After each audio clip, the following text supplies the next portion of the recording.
ये पीपीटी इसमें एक छोटा सा है जो कि चलाते हैं। इसमें हमारे मुख्य कुल 13 वक्ता हैं और ये इस प्रकार से हम लोग इसको संचालित करेंगे कि प्रत्येक वक्ता को लगभग 10 मिनट का समय दिया जाएगा और उसके बाद प्रश्न जो लोग पूछेंगे उनके उत्तर देने के प्रयास किए जाएंगे। इसको पूरा चला दीजिए ना पीपीटी। फुल स्क्रीन में पीपीटी करिए। मैं बहुत ही संक्षेप में विषय वस्तु को अभी प्रारंभ में बता देता हूं, उसके बाद हम लोग के जितने वक्ता हैं अपने अपने विचार रखेंगे। ये जैसा कि आप देख रहे हैं, हम लोग का विषय है समग्र आवास, हाउसिंग फॉर ऑल। इसमें लीड मंत्रालय है ग्रामीण विकास मंत्रालय और को लीड मंत्रालय है महुआ मंत्रालय। अगला नेक्स्ट।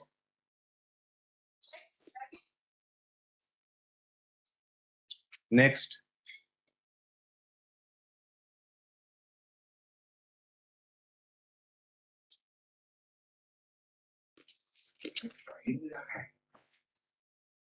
कोई बात नहीं सर, मैं ऐसे ही बोल देता हूँ। Next slide. Next slide Rajeev, next slide. हाँ ठीक। ये इस वर्ष प्रधानमंत्री आवास योजना का आउटले अर्थात उपबंध 66% की वृद्धि के साथ 79,000 करोड़ पर रखा गया है। अगला नेक्स्ट। Next slide.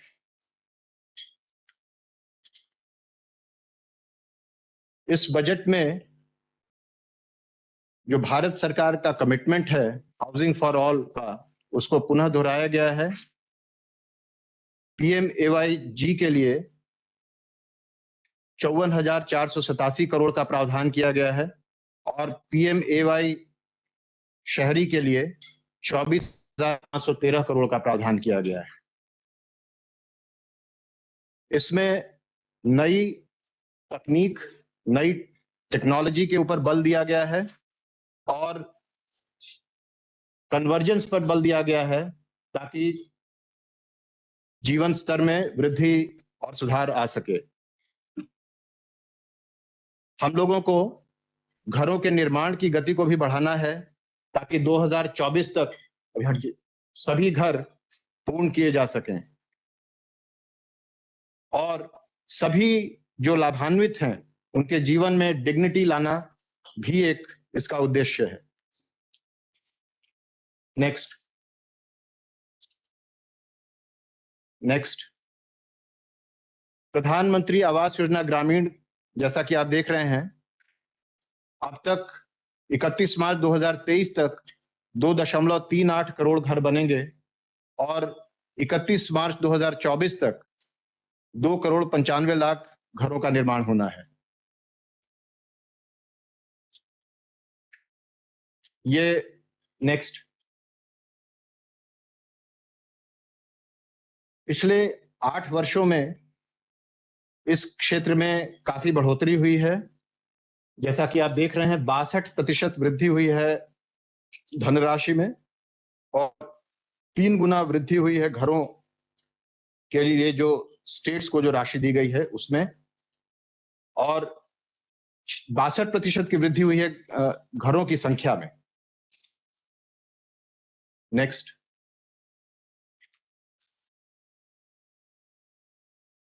इसमें हम लोगों को जो विचार करना है, इसमें सोलर रूफटॉप और सोलराइजेशन अर्थात सौर ऊर्जा किस प्रकार से उपलब्ध कराई जाएगी, green and disaster resilient housing, grievance redressal के लिए रोबस्ट मैकेनिज्म को तैयार करना, कम मूल्य के घरों के लिए टेक्नोलॉजी विकसित करना और जो विकसित टेक्नोलॉजी है उसका उपयोग करना, एम्प्लॉयमेंट के अवसरों को बढ़ाना और कन्वर्जेंस, और साथ ही साथ जो भूमिहीन है उन्हें जमीन किस प्रकार से उपलब्ध कराई जा सकती है इसके ऊपर विचार करना। नेक्स्ट, इसमें जो अवयव हैं वो green cooking, LPG, solar cooking, low cost, और जो यूनिट कॉस्ट है उसका रिवीजन इन्फ्लेशन के आधार पर। नेक्स्ट, ग्रीन हाउसिंग में अधिक प्रकाश, वेंटिलेशन, कूलिंग, हीटिंग इत्यादि, material, fibre reinforced plastic, polycarbonate, polyvinyl chloride compost इत्यादि, और डिजाइन तथा सामग्री, fibre reinforced plastic, polyvinyl chloride compost इत्यादि। एम्प्लॉयमेंट जनरेशन, प्रत्यक्ष और अप्रत्यक्ष ग्रीन हाउसिंग के जरिए और सोलराइजेशन के जरिए। सीधा एम्प्लॉयमेंट, ईंट, सीमेंट इत्यादि के द्वारा, और 314% एम्प्लॉयमेंट जो होता है घर के निर्माण में। महिला सशक्तिकरण, जो दबा कुचला वर्ग है उसका उत्थान, और 60% घर SC/ST को, 100% स्वीकृति विमेन बेनिफिशियरीज को, अर्थात जो महिलाओं के नाम से घर दिए जाने। और नेक्स्ट, स्ट्रैटेजी जो है हमारा अचीव करने का, इसमें इसका एक और अवयव है skill development, skilling of rural masons through rural mason training, ताकि अच्छे से सुचारू रूप से निर्माण हो सके, क्वालिटी कंस्ट्रक्शन घरों का, और बेहतर रोजगार के अवसर। अगला है भूमिहीन लाभान्वितों को जमीन उपलब्ध कराना। नेक्स्ट,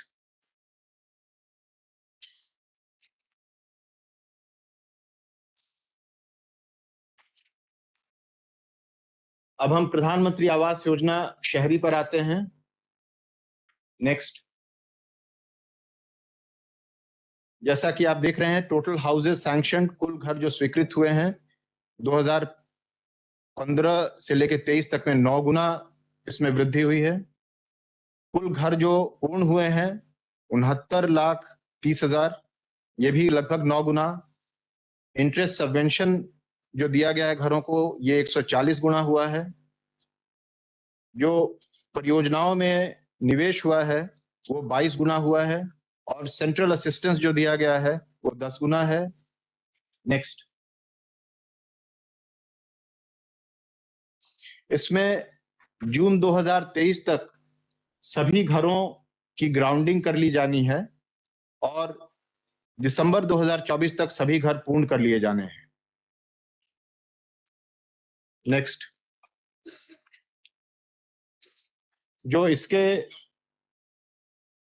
एक्सपेक्टेड आउटकम्स हैं, PMAYG के जो घर हैं उन्हें सोलर रूफटॉप उनके ऊपर होना चाहिए, और विभिन्न जो संसाधन हैं जैसे solar lantern, solar home lighting system, cooking इत्यादि से उन्हें लाभान्वित किया जाना।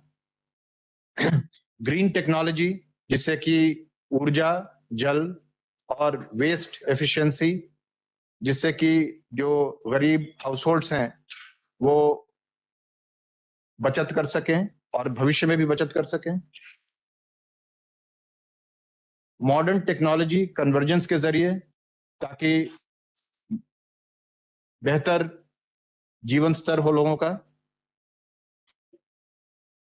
न्यू इनिशिएटिव्स, ताकि जिनसे सीधा और प्रत्यक्ष और अप्रत्यक्ष रूप से रोजगार की वृद्धि हो सके ग्रामीण लोगों के लिए। और रूरल मेसन्स की जो स्किलिंग है निर्माण के कार्यों के ऊपर, जिससे घरों का बेहतर निर्माण हो सके। अधिक लैंडलेस बेनिफिशियरीज को जमीन और घर मिल सकें। पब्लिक और प्राइवेट पार्टिसिपेशन अधिक से अधिक हो सके इस हाउसिंग फॉर ऑल की संकल्पना में, इसका प्रबंध और इस प्रकार की स्ट्रैटेजी बनाना ताकि construction technology affordable housing sector में अधिक से अधिक नई कंस्ट्रक्शन टेक्नोलॉजी का इस्तेमाल किया जा सके। नेक्स्ट। Thank you sir. इस संक्षिप्त विवरण के साथ जो आदरणीय सचिव साहब ने किया, उसके बाद जो कार्यक्रम की जो अगली कड़ी है उसमें जो हमारे एक्सपर्ट हैं जिनको आज इन दिए गए विषयों पर अपने मंतव्य रखने हैं, मैं उसकी पहली कड़ी में मैं आदरणीय एग्रीकल्चर प्रोडक्शन कमिश्नर कृषि उत्पादन आयुक्त श्री मनोज कुमार सिंह साहब जो लखनऊ से कनेक्टेड हैं, मैं उनसे आग्रह करूंगा कि वो चूंकि उत्तर प्रदेश में आवास योजना में बेहतर काम हुए हैं, मैं उनके लिए उनके विचार के लिए मैं आदरणीय मनोज कुमार सिंह साहब को आमंत्रित करता हूं। सर। Thank you. नमस्कार।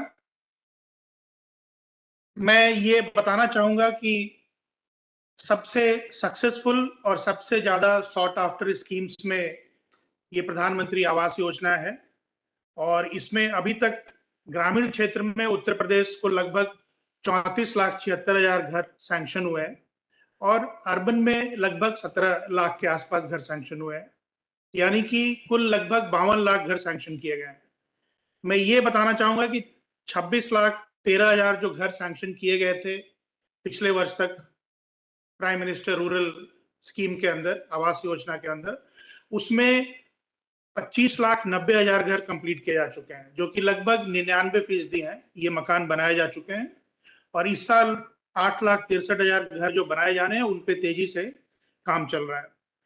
जो कुछ फीचर्स हैं यूपी में प्रधानमंत्री आवास योजना को इम्प्लीमेंट करने का, वही स्ट्रेटजी भी है, यानी दोनों में आप देखेंगे कि एक समन्वय सा है। और सबसे पहला जो स्ट्रेटजी रहा है वो ये कि मिशन मोड में सैंक्शनिंग का काम और फर्स्ट इंस्टॉलमेंट को ट्रांसफर करने का काम यूपी में किया जाता है। अगर आप सैंक्शन करने का काम एक टाइम बाउंड तरीके से कर सकें और पहली किस्त दे दें, तो फिर चूंकि ये बेनिफिशियरी लेड स्कीम है, हर साइट पे अपने तरीके से काम तेजी से शुरू हो जाता है। तो हम लोगों ने इसको एक अभियान के तरीके से सैंक्शन करने का और पहली किस्त के अमाउंट को ट्रांसफर करने का हमेशा रखा है। दूसरा, यहाँ पे घरों के सैंक्शन होने से लेकर और उनके कंप्लीट होने के बाद गृह प्रवेश होने तक सभी लेवल पे जनप्रतिनिधियों का बहुत स्ट्रांग भागीदारी रही है और इसमें माननीय प्रधानमंत्री जी और माननीय मुख्यमंत्री जी के स्तर से भी कई बार 5 लाख 6 लाख लाभार्थियों का एक साथ शिलान्यास करना या गृह प्रवेश करना, चाबी हैंडओवर करना, इस तरह के कार्यक्रम कराए गए हैं। तो ये सिर्फ कार्यक्रम को न विजिबिलिटी देता है ज्यादा, बल्कि एक ट्रांसपेरेंसी का भी एक अच्छा मैकेनिज्म है जिसमें ये काम आता है हम लोगों के। हमारा एक अनुभव है कि विकास कार्यों में हम काम होने के दौरान जितनी अच्छी तरह से उसको इम्प्लीमेंट कर सकें, वही सक्सेसफुल इम्प्लीमेंटेशन होता है। क्योंकि बाद में अगर आप इंक्वायरी करें, उसके बाद पनिशमेंट दें, उन सब चीजों से फिर स्पीड और क्वालिटी दोनों ही प्रभावित होती है।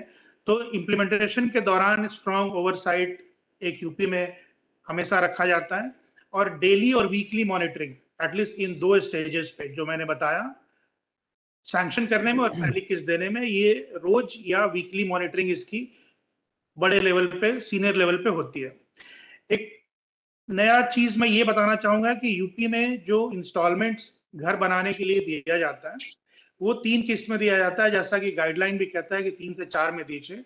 लेकिन एक रीस्ट्रक्चरिंग ये की गई है कि ज्यादातर स्टेट्स में हम लोग बराबर किस्तों में पैसा देते हैं, यानी 40,000 40,000 40,000 ये रूरल के केस में, और उसी तरह अर्बन के केस में भी चूंकि 2.5 लाख दिया जाता है तो उसको भी बराबर की किस्त में दिया जाता है।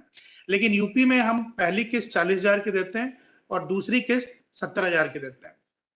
अर्बन के केस में पहली किस्त 50,000 की है और दूसरी किस्त पे 1.5 लाख की है।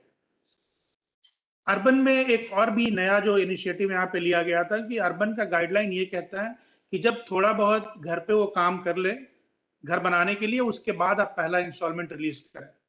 आप देखेंगे कि ये बहुत गरीब तबके के लोग होते हैं, इसीलिए इनको अगर आप पहली खुद से बनाने को कहें अपना पैसा लगाकर, तो ये काफी हायर इंटरेस्ट रेट पे लोगों से पैसा उधार लेते हैं। इसको दृष्टिगत रखते हुए हम लोगों ने ये किया कि स्टेट का जो शेयर है वो हम उनको एज ए एडवांस देंगे और सैंक्शन के दौरान ही देंगे, जैसा कि रूरल में देते हैं। और दूसरी किस्त 1.5 लाख की अर्बन में की गई, जैसे यहाँ रूरल में 70,000 की है। तो दूसरी किस्त की राशि जब इतनी बड़ी राशि होती है तो जो बेनिफिशियरी है उसके ऊपर एक साइकोलॉजिकल ये रहता है कि हमको पहला किस्त जल्दी से यूटिलाइज करना है और दूसरा किस्त को लेना है। एक तो ये साइकोलॉजिकल फैक्टर काम करता है। दूसरा ये कि सेकंड इंस्टॉलमेंट का अमाउंट बड़ा होने की वजह से वो घर बिल्कुल कंप्लीट होने के कगार पे पहुंच जाता है। तो यानी सेकंड इंस्टॉलमेंट का उपयोग हो जाने के बाद यू कैन सेफली प्रिज्यूम कि घर काफी हद तक वहां पे बन जाता है। अगला जो फीचर है यूपी में कि फंड ट्रांसफर का काम तो सरकारी महकमे के द्वारा किया जाता है और जो सिस्टम है पीएफएमएस का और एमओआरडी का पोर्टल उसके माध्यम से किया जाता है। लेकिन उसके बाद की जितनी भी एक्टिविटीज हैं वो सारी बेनिफिशियरी ड्रिवन और बेनिफिशियरी लेड है, चाहे वो मटेरियल का सिलेक्शन हो, मेसन को आबद्ध करना हो या टाइमिंग अपना शेड्यूल करना हो, कब उनको न्यू खोदना है, ये सारा काम बेनिफिशियरी लेड होता है। तो हम लोगों का एक्सपीरियंस ये है कि बेनिफिशियरी को आप जितना फ्री छोड़ दें वो उतना ही बेहतर क्वालिटी का और उतनी ही ज्यादा रफ्तार से अपने घर को कंप्लीट करता है। अगर इसमें किसी भी स्टेज पे हम लोग इस तरह का कोई ऑर्गेनाइजेशन क्रिएट करने की कोशिश करें कि उनको ईंट एक जगह से आएगी, सीमेंट एक जगह से आएगा या रॉड इस रेट पे मिलेगा, तो उससे एक अलग तरह का कंफ्यूजन, प्रॉब्लम और दिक्कत पैदा होती है और स्पीड भी उससे कम होता है। तो हम लोग यहाँ पैसा ट्रांसफर करने के बाद जितनी भी एक्टिविटीज हैं they are all decided by the beneficiary himself और हरसेल्फ, और उसमें किसी भी लेवल से कोई इंटरफेरेंस नहीं रहता है। लास्टली, हर प्रधानमंत्री आवास योजना के साथ कन्वर्जेंस की जाती है जो बाकी स्कीम्स हैं, खास करके नरेगा, स्वच्छ भारत मिशन, उज्ज्वला, इन स्कीमों का एक स्ट्रॉन्ग कन्वर्जेंस किया जाता है। और यहाँ पे माननीय मुख्यमंत्री जी के एक निर्देश हैं कि हर प्रधानमंत्री आवास योजना और मुख्यमंत्री आवास योजना के लाभार्थियों के घर पे मोरिंगा का यानी सहजन का प्लांटेशन करवाया जाए, तो वो भी एक ड्राइव के रूप में यहाँ पे चलाया जाता है। तो ये कुछ इंपॉर्टेंट फीचर्स थे और इसमें जो स्लाइड है अगर आप इसको आगे रन करना चाहें तो इसमें you will see the same points, but कुछ फोटोग्राफ्स आप देख सकते हैं जो कि ज्यादा इंफॉर्मेटिव होंगे। और ये आपको दिखा रहे हैं पब्लिक पार्टिसिपेशन और पब्लिक रिप्रेजेंटेटिव्स के पार्टिसिपेशन को। ये एमएलएज, एमपीज खुद भी जाते हैं उन गांवों में, और जहां जहां पर ग्रुप में, क्योंकि ये घर एक गांव में 20, 25, 30, 40 इस तरह की संख्या में बनते हैं, तो ये एक अच्छा प्रोग्राम हर गांव में लगभग ये ऑर्गेनाइज होता है। Thank you.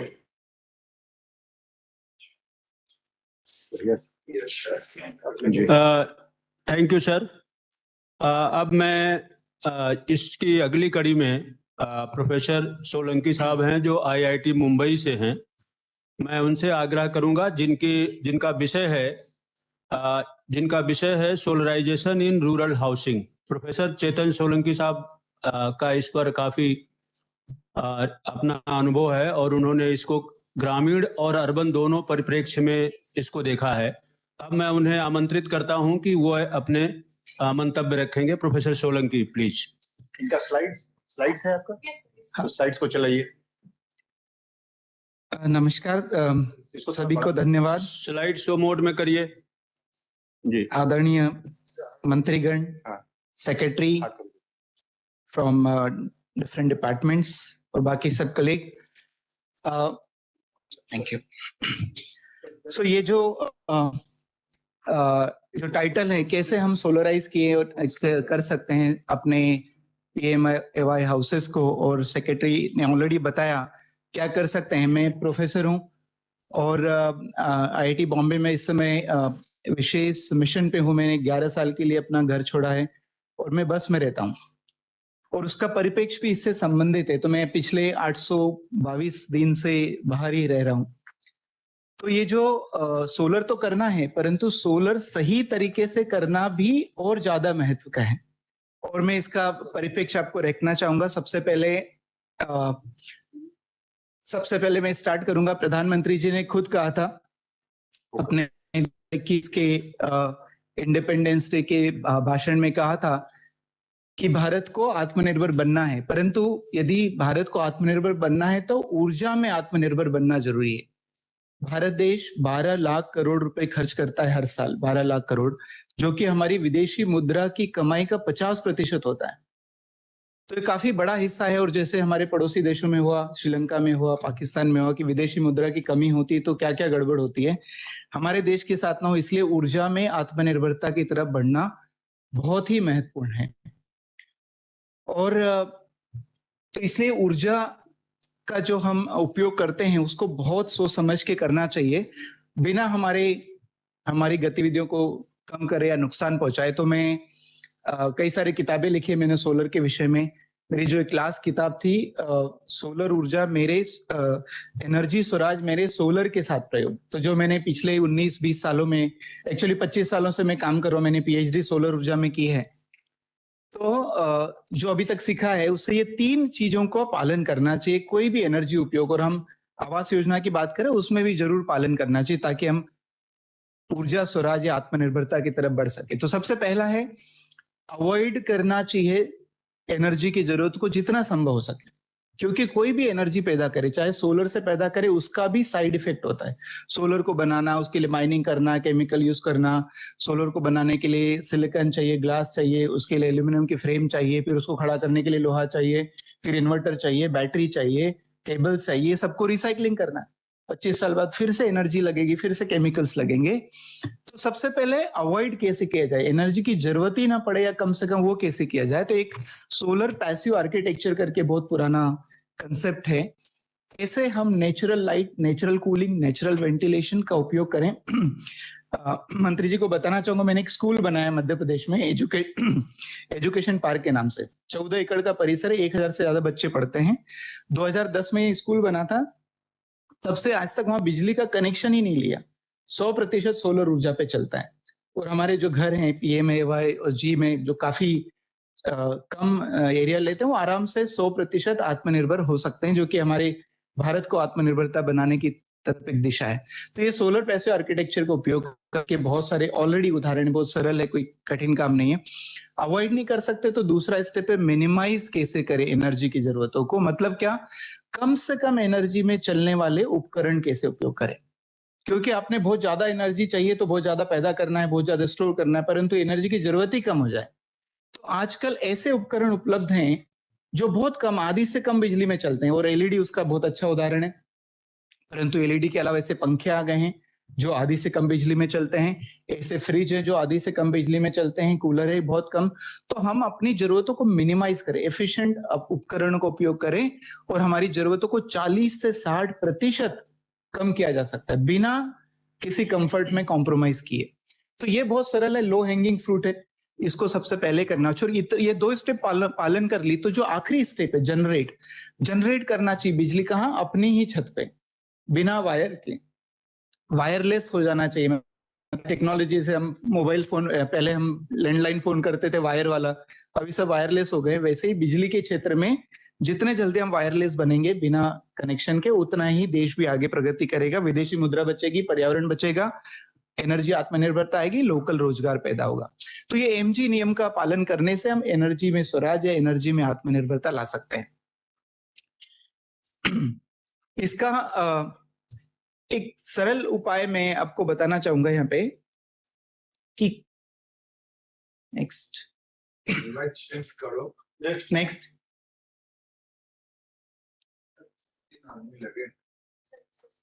हाँ ओके, नहीं हाँ ये वाला, पीछे वाला इसके पीछे वाला, हाँ ये। तो एक ये उदाहरण है, सोलर सिस्टम कितना पहले तो सरल होता है। मैं एक और उदाहरण देना चाहूंगा। हमने करीब 14, 15, 16 के आसपास 10,000 महिलाओं को ट्रेन किया अपने सोलर प्रोडक्ट बनाने के लिए, और उसमें यूपी, बिहार, आसाम, झारखंड, उड़ीसा, राजस्थान, महाराष्ट्र, मध्य प्रदेश, 10,000 महिलाओं ने करीब 28 करोड़ रुपए अपने कमाए उस प्रोजेक्ट में। और ये MNRE का प्रोजेक्ट था और MORD से सपोर्टेड था। वो महिलाओं ने, आपको आश्चर्य होगा, सोलर की दुकानें चलाती है बिहार और यूपी में, काफी सक्सेसफुल। 10,000 से ज्यादा दुकानें जो महिलाएं चलाती है अपने पैसे लगा के, और करीब 5 से 10,000, 12,000 रुपए कमाती है। 3 ऐसे उदाहरण जहाँ पे महिलाओं ने सोलर का बनाने की फैक्ट्री चालू की। और प्रधानमंत्री का जो पुरस्कार होता है वो भी हमारे प्रोजेक्ट को मिला था इनोवेशन में। तो एक डूंगरपुर राजस्थान में एक फैक्ट्री है, सोलर पैनल बनाती है, एक गढ़चिरौली महाराष्ट्र में है, एक वर्धा में है। तो ये काम किया जा सकता है। ये उदाहरण है कि सोलर सिस्टम में 4 कंपोनेंट होते हैं और कितने सरल से 4 ही कनेक्शन आपको करके हर कोई अपना सोलर सिस्टम खुद लगा सकता है, या जो आप रोजगार की बात कर रहे थे, लोकल लेवल पे एंटरप्रेन्योर बना सकते हैं, बहुत बड़ी बड़ी कंपनी बनाने के बजाय। तो जैसे मैंने एक उदाहरण यहाँ पे लिया है कि मान लो किसी घर में 3 लाइट हैं और एक पंखा है, एक टीवी है, एक रेफ्रिजरेटर है। लाइट की मैं बात कर रहा हूँ, करीब 9 से 12 वाट का लाइट है, काफी बड़ा होता है। एक पंखा जो BLDC है, ब्रशलेस डीसी मोटर, वो करीब 25 से 28 वाट में फुल स्पीड में चलता है, कम स्पीड में 12-15 वाट ही लेता है। LED टीवी आजकल आ गए हैं, तो 30-40 वाट में LED टीवी चल जाएगा। रेफ्रिजरेटर भी डीसी मोटर वाला रेफ्रिजरेटर है, वो करीब 100 यूनिट में आपका साल भर सिस्टम चला देगा। तो ये यदि मैं उपकरण लूं तो मुझे 2 ही यूनिट प्रतिदिन चाहिए, 2 यूनिट प्रतिदिन, या महीने में 60 ही यूनिट चाहिए। आपको 60 यूनिट लगाना है तो उसके लिए जो सोलर सिस्टम है, जो उदाहरण दिया है कि आधा किलोवाट सोलर सिस्टम 500 वाट। अच्छा, आजकल 500 वाट एक सिंगल मॉड्यूल में आ जाते हैं, मतलब आपको एक ही मॉड्यूल की व्यवस्था करना है तो 500 वाट आ जाएगा। एक बैटरी की व्यवस्था करना, 200 एम्पियर आवर की आप बैटरी लेंगे तो ये हो जाएगा, मतलब 2 कनेक्शन इधर किया, 2 कनेक्शन इधर, बाकी सोलर सिस्टम में अपना बाकी कंपोनेंट में कनेक्शन कर सकते हैं। तो कहने का मतलब है कि इतना सरल भी है सोलर, मतलब कोई बहुत बड़ी बात नहीं है। मैं हमेशा उदाहरण देता हूँ लोगों को, पूछता हूँ मैं अपनी यात्रा में कि अच्छा बताओ कितने लोग सोलर का उपयोग करते हैं। कोई हाथ खड़े नहीं करते, 1-2 लोग उधर उधर होते हैं। मैं बोलता हूँ अच्छा खाना खाते हो कि नहीं, वो भी सोलर ऊर्जा, उसके बिना खाना पैदा नहीं हो सकता। श्वास लेना भी सोलर ऊर्जा का उपयोग है, उसके बिना ऑक्सीजन पैदा नहीं हो सकती। पानी पीना भी सोलर ऊर्जा का उपयोग है।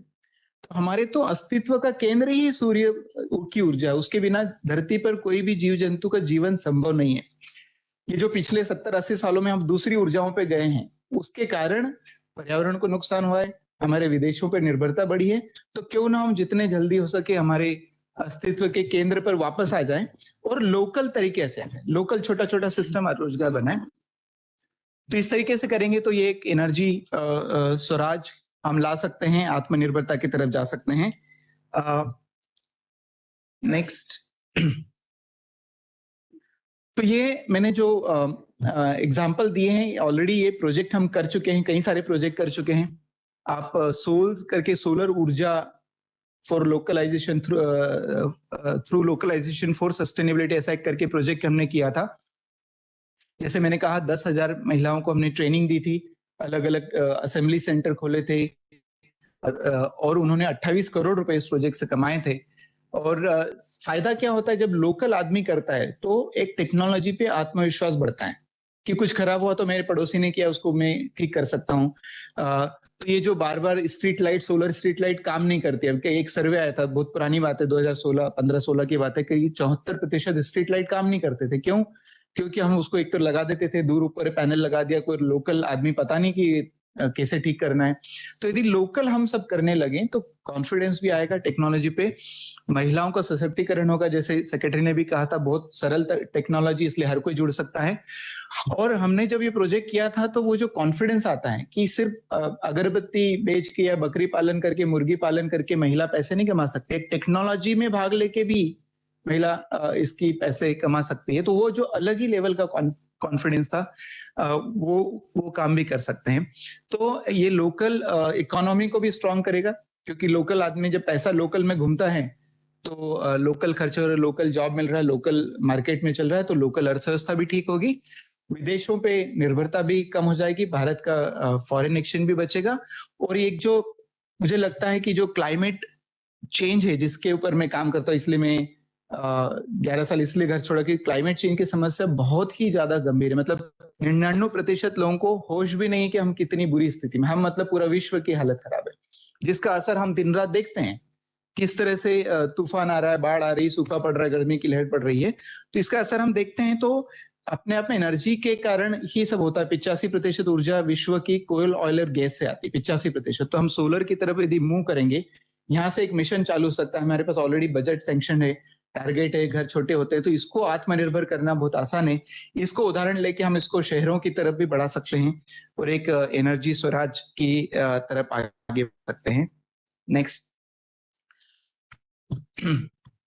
तो मैं इतना ही कहना चाहूंगा और धन्यवाद देना चाहूंगा कि एक बहुत अच्छा हमारे पास अपॉर्चुनिटी, अवसर है अपने आप को करने में। प्रधानमंत्री का खुद की इच्छा भी है कि आत्मनिर्भर भारत के लिए ऊर्जा में आत्मनिर्भरता जरूरी है और एक छोटे से स्तर से हम चालू करें और एक बहुत बड़े जन आंदोलन का रूप ले सकता है, जिसके एक फायदे नहीं कई सारे फायदे हो सकते हैं। तो बहुत बहुत धन्यवाद मुझे आमंत्रित करने के लिए। Thank you.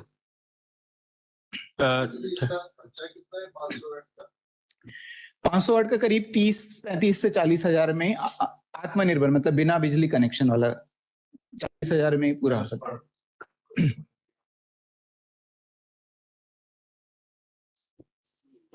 बैटरी वगैरह कॉस्ट बढ़ेगी, उसमें लगभग आ जाएगा, सभी आ जाएगा। उपकरण को छोड़ के 40 हजार में सभी वाला है। इसके लिए एक स्टेशन इनके साथ अलग मीटिंग करेंगे। सर बहुत बहुत अच्छे सर आपने सुझाव दिए सर, और आपने अच्छा है, बहुत बहुत शुक्रिया सर आपको। और निश्चित रूप से जिज्ञासा पैदा होती है क्योंकि आपने जिस क्षेत्र में काम किया है उसकी भी जरूरत है और समाज को भी जरूरत है। मैं धन्यवाद देते हुए मैं आदरणीय जेबी का सर प्रमुख सचिव आसाम सरकार से आग्रह करूंगा कि सर आप अपने मंतव्य रखेंगे। इक्का सर प्लीज। माननीय मंत्री महोदय, माननीय सेक्रेटरी महोदय और आज उपस्थित यहाँ पे सारे पार्टिसिपेंट्स, मुझे बोला गया है बोलने के लिए implementation issues, road blocks and way forward.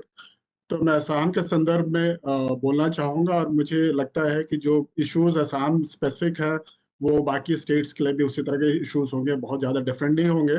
Assam के एक दो स्पेशल इश्यूज होंगे बट मोस्टली बाकी स्टेट्स में इसी तरह के इश्यूज होंगे। तो सबसे पहले मैं बोलना चाहूँगा हाउसिंग फॉर ऑल जो हमारा सबके लिए है, घर सबके लिए होना चाहिए, तो यही है, ये है उद्देश्य है।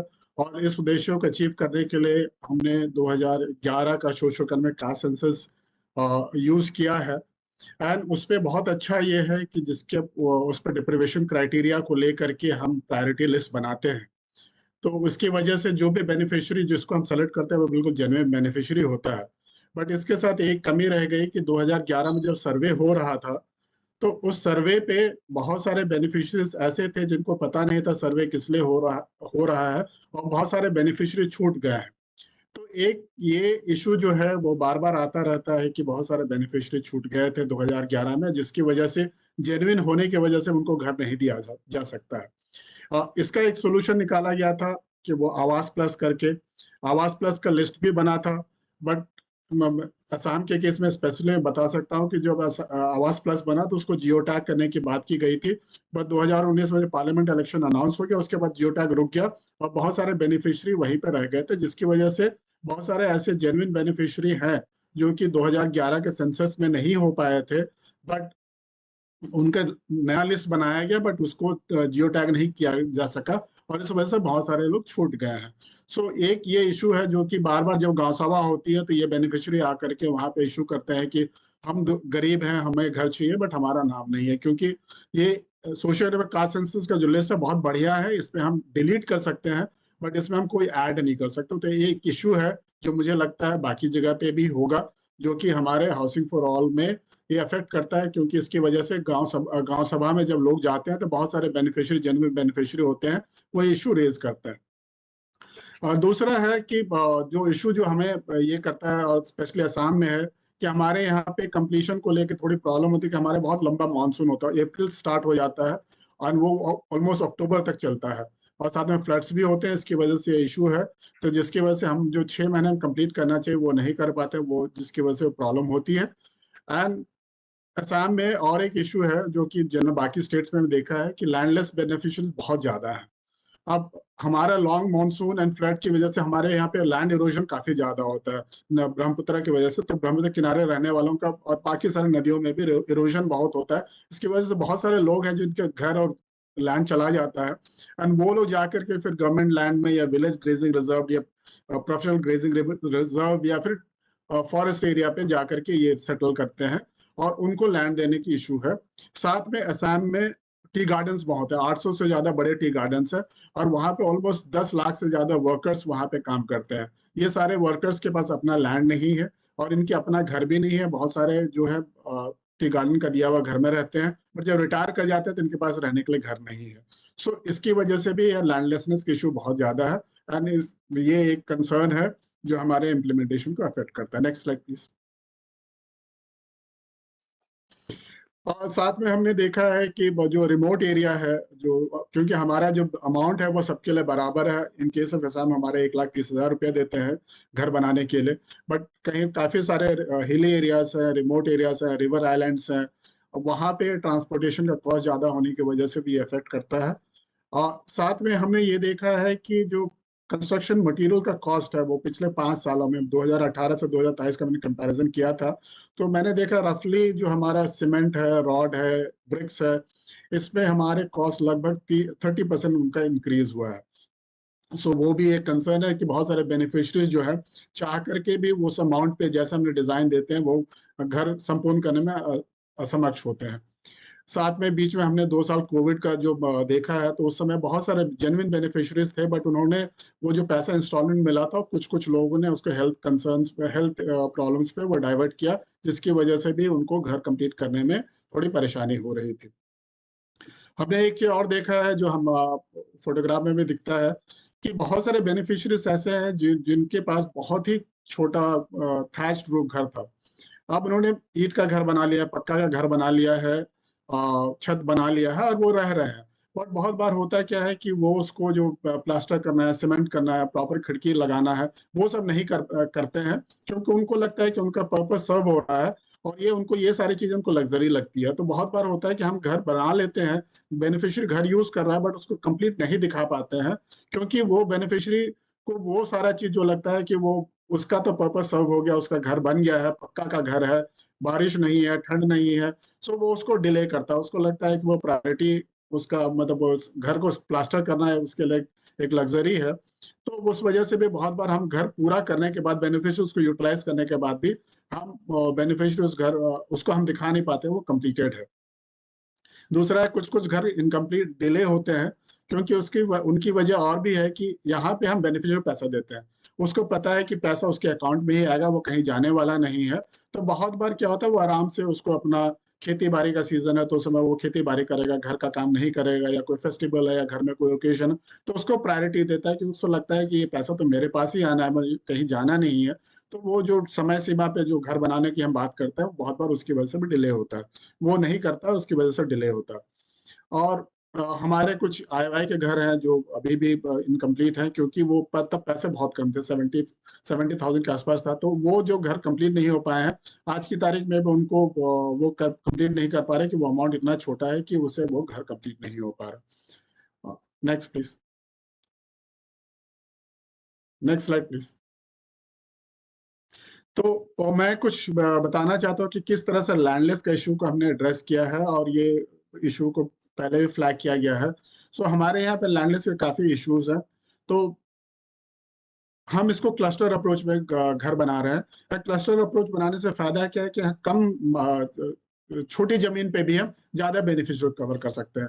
जैसे हमारे यहाँ पे जो लैंड पॉलिसी है उसमें अगर कोई लैंडलेस आदमी है तो उसको घर बनाने का जमीन देना तो 1 बीघा जमीन देना, बट अगर हम क्लस्टर में घर बनाने जाते हैं तो हम 1 बीघा में करीब 8 से 10 घर बना सकते हैं। और जब क्लस्टर में हम घर बनाते हैं तो हम बेनिफिशियरी को उस तरह के उसको कॉमन फैसिलिटी है दे सकते हैं, रास्ता दे सकते हैं, लाइटिंग दे सकते हैं, वो कॉमन वाटर सोर्स दे सकते हैं।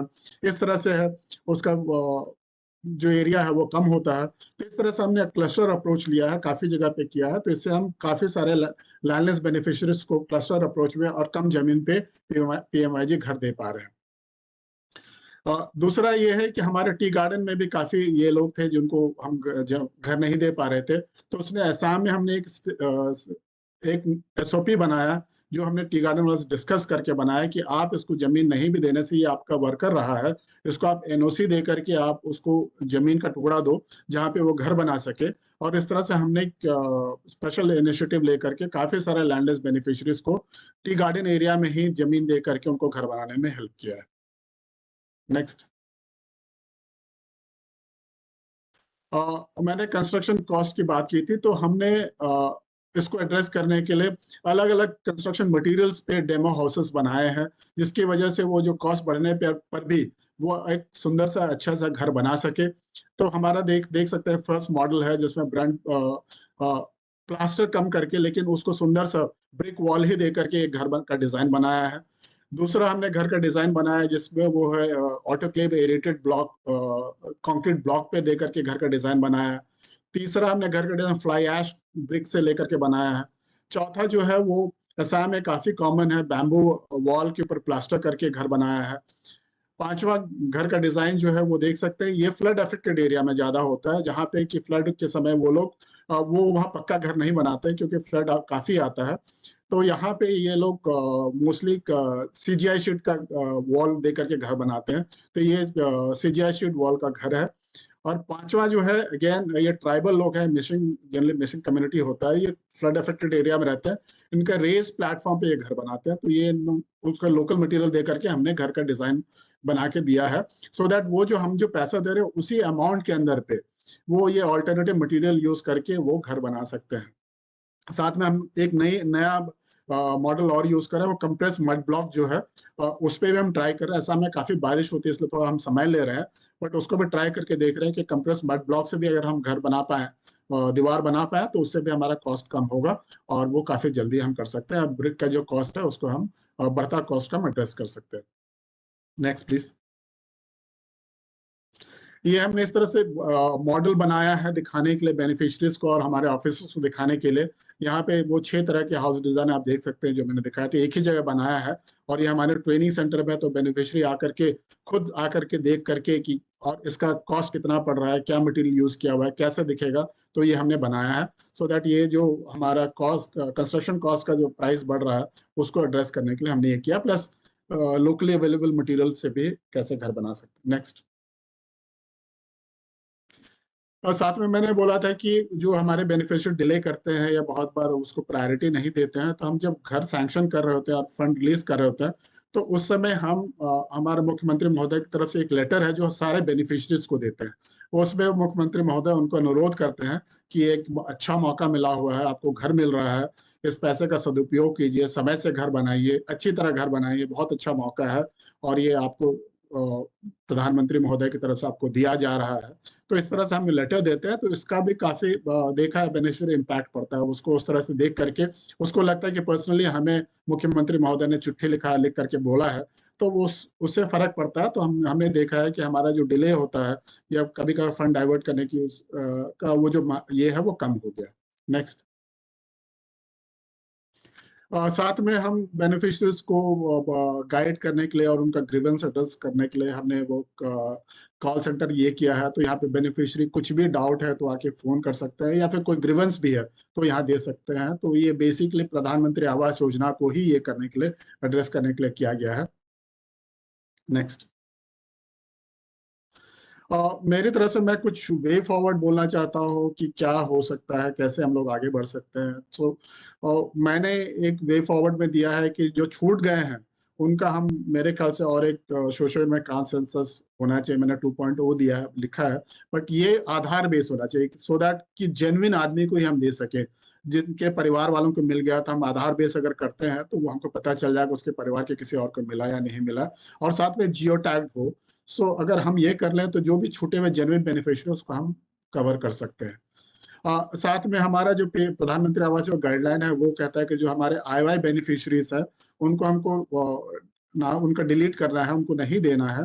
सो अब जो है कि IY के बेनिफिशरीज में मात्रा कम था, घर बहुत छोटा था, तो मुझे लगता है कि अगर हम उसको कुछ एडिशनल अमाउंट दे करके उसके घर को बड़ा कर सकते हैं, क्योंकि उसका सिंगल रूम का घर होता था और अभी जो हम बना रहे हैं मिनिमम 25 स्क्वायर मीटर का जो घर है एंड वो 2 रूम का घर है। तो अगर हम उसको देख सकते हैं कि अगर वैसा हो तो मुझे लगता है कि वो फायदा होगा, हेल्पफुल होगा जो IY बेनिफिशरीज थे उनको, उनके लिए। और इस बात पे कन्वर्जेंस पे तो बात हुई है, काफी स्पीकर्स ने बोला है।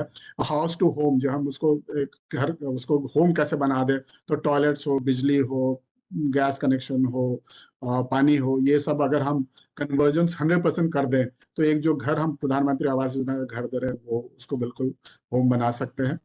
साथ में मैं यहाँ पे दो चीज मैंने यही छूटा हुआ है, बट मुझे लगता है कि हम जब टेक्नोलॉजी की बात कर रहे हैं, सो अगर हम PMI हाउसेस में अगर प्रीफैब घर की भी सोच सकते हैं तो हम क्या है, बहुत सारे अगर वो विद इन दैट कॉस्ट अगर हम कर पाते हैं तो हमारा कंस्ट्रक्शन काफी जल्दी हो सकता है। एंड मुझे और एक चीज लगता है कि हमारी 3D प्रिंटिंग में भी अगर हम कुछ कर सकते हैं, कॉस्ट कम कर सकते हैं, प्रधानमंत्री आवास योजना घर के बारे में सोच सकते हैं, तो अगर हमारे विद इन द कॉस्ट अगर 3D प्रिंटिंग एक घर बन सकता है तो मुझे लगता है कि काफी जल्दी हम काफी मात्रा में घर बना सकते हैं। नेक्स्ट बाबू एक्का साहब, मैं गिरिराज बोल रहा हूँ। सर, मैं 3D प्रिंटिंग की बात आपने की। एक्का साहब, मैं गिरिराज बोल रहा हूँ। सर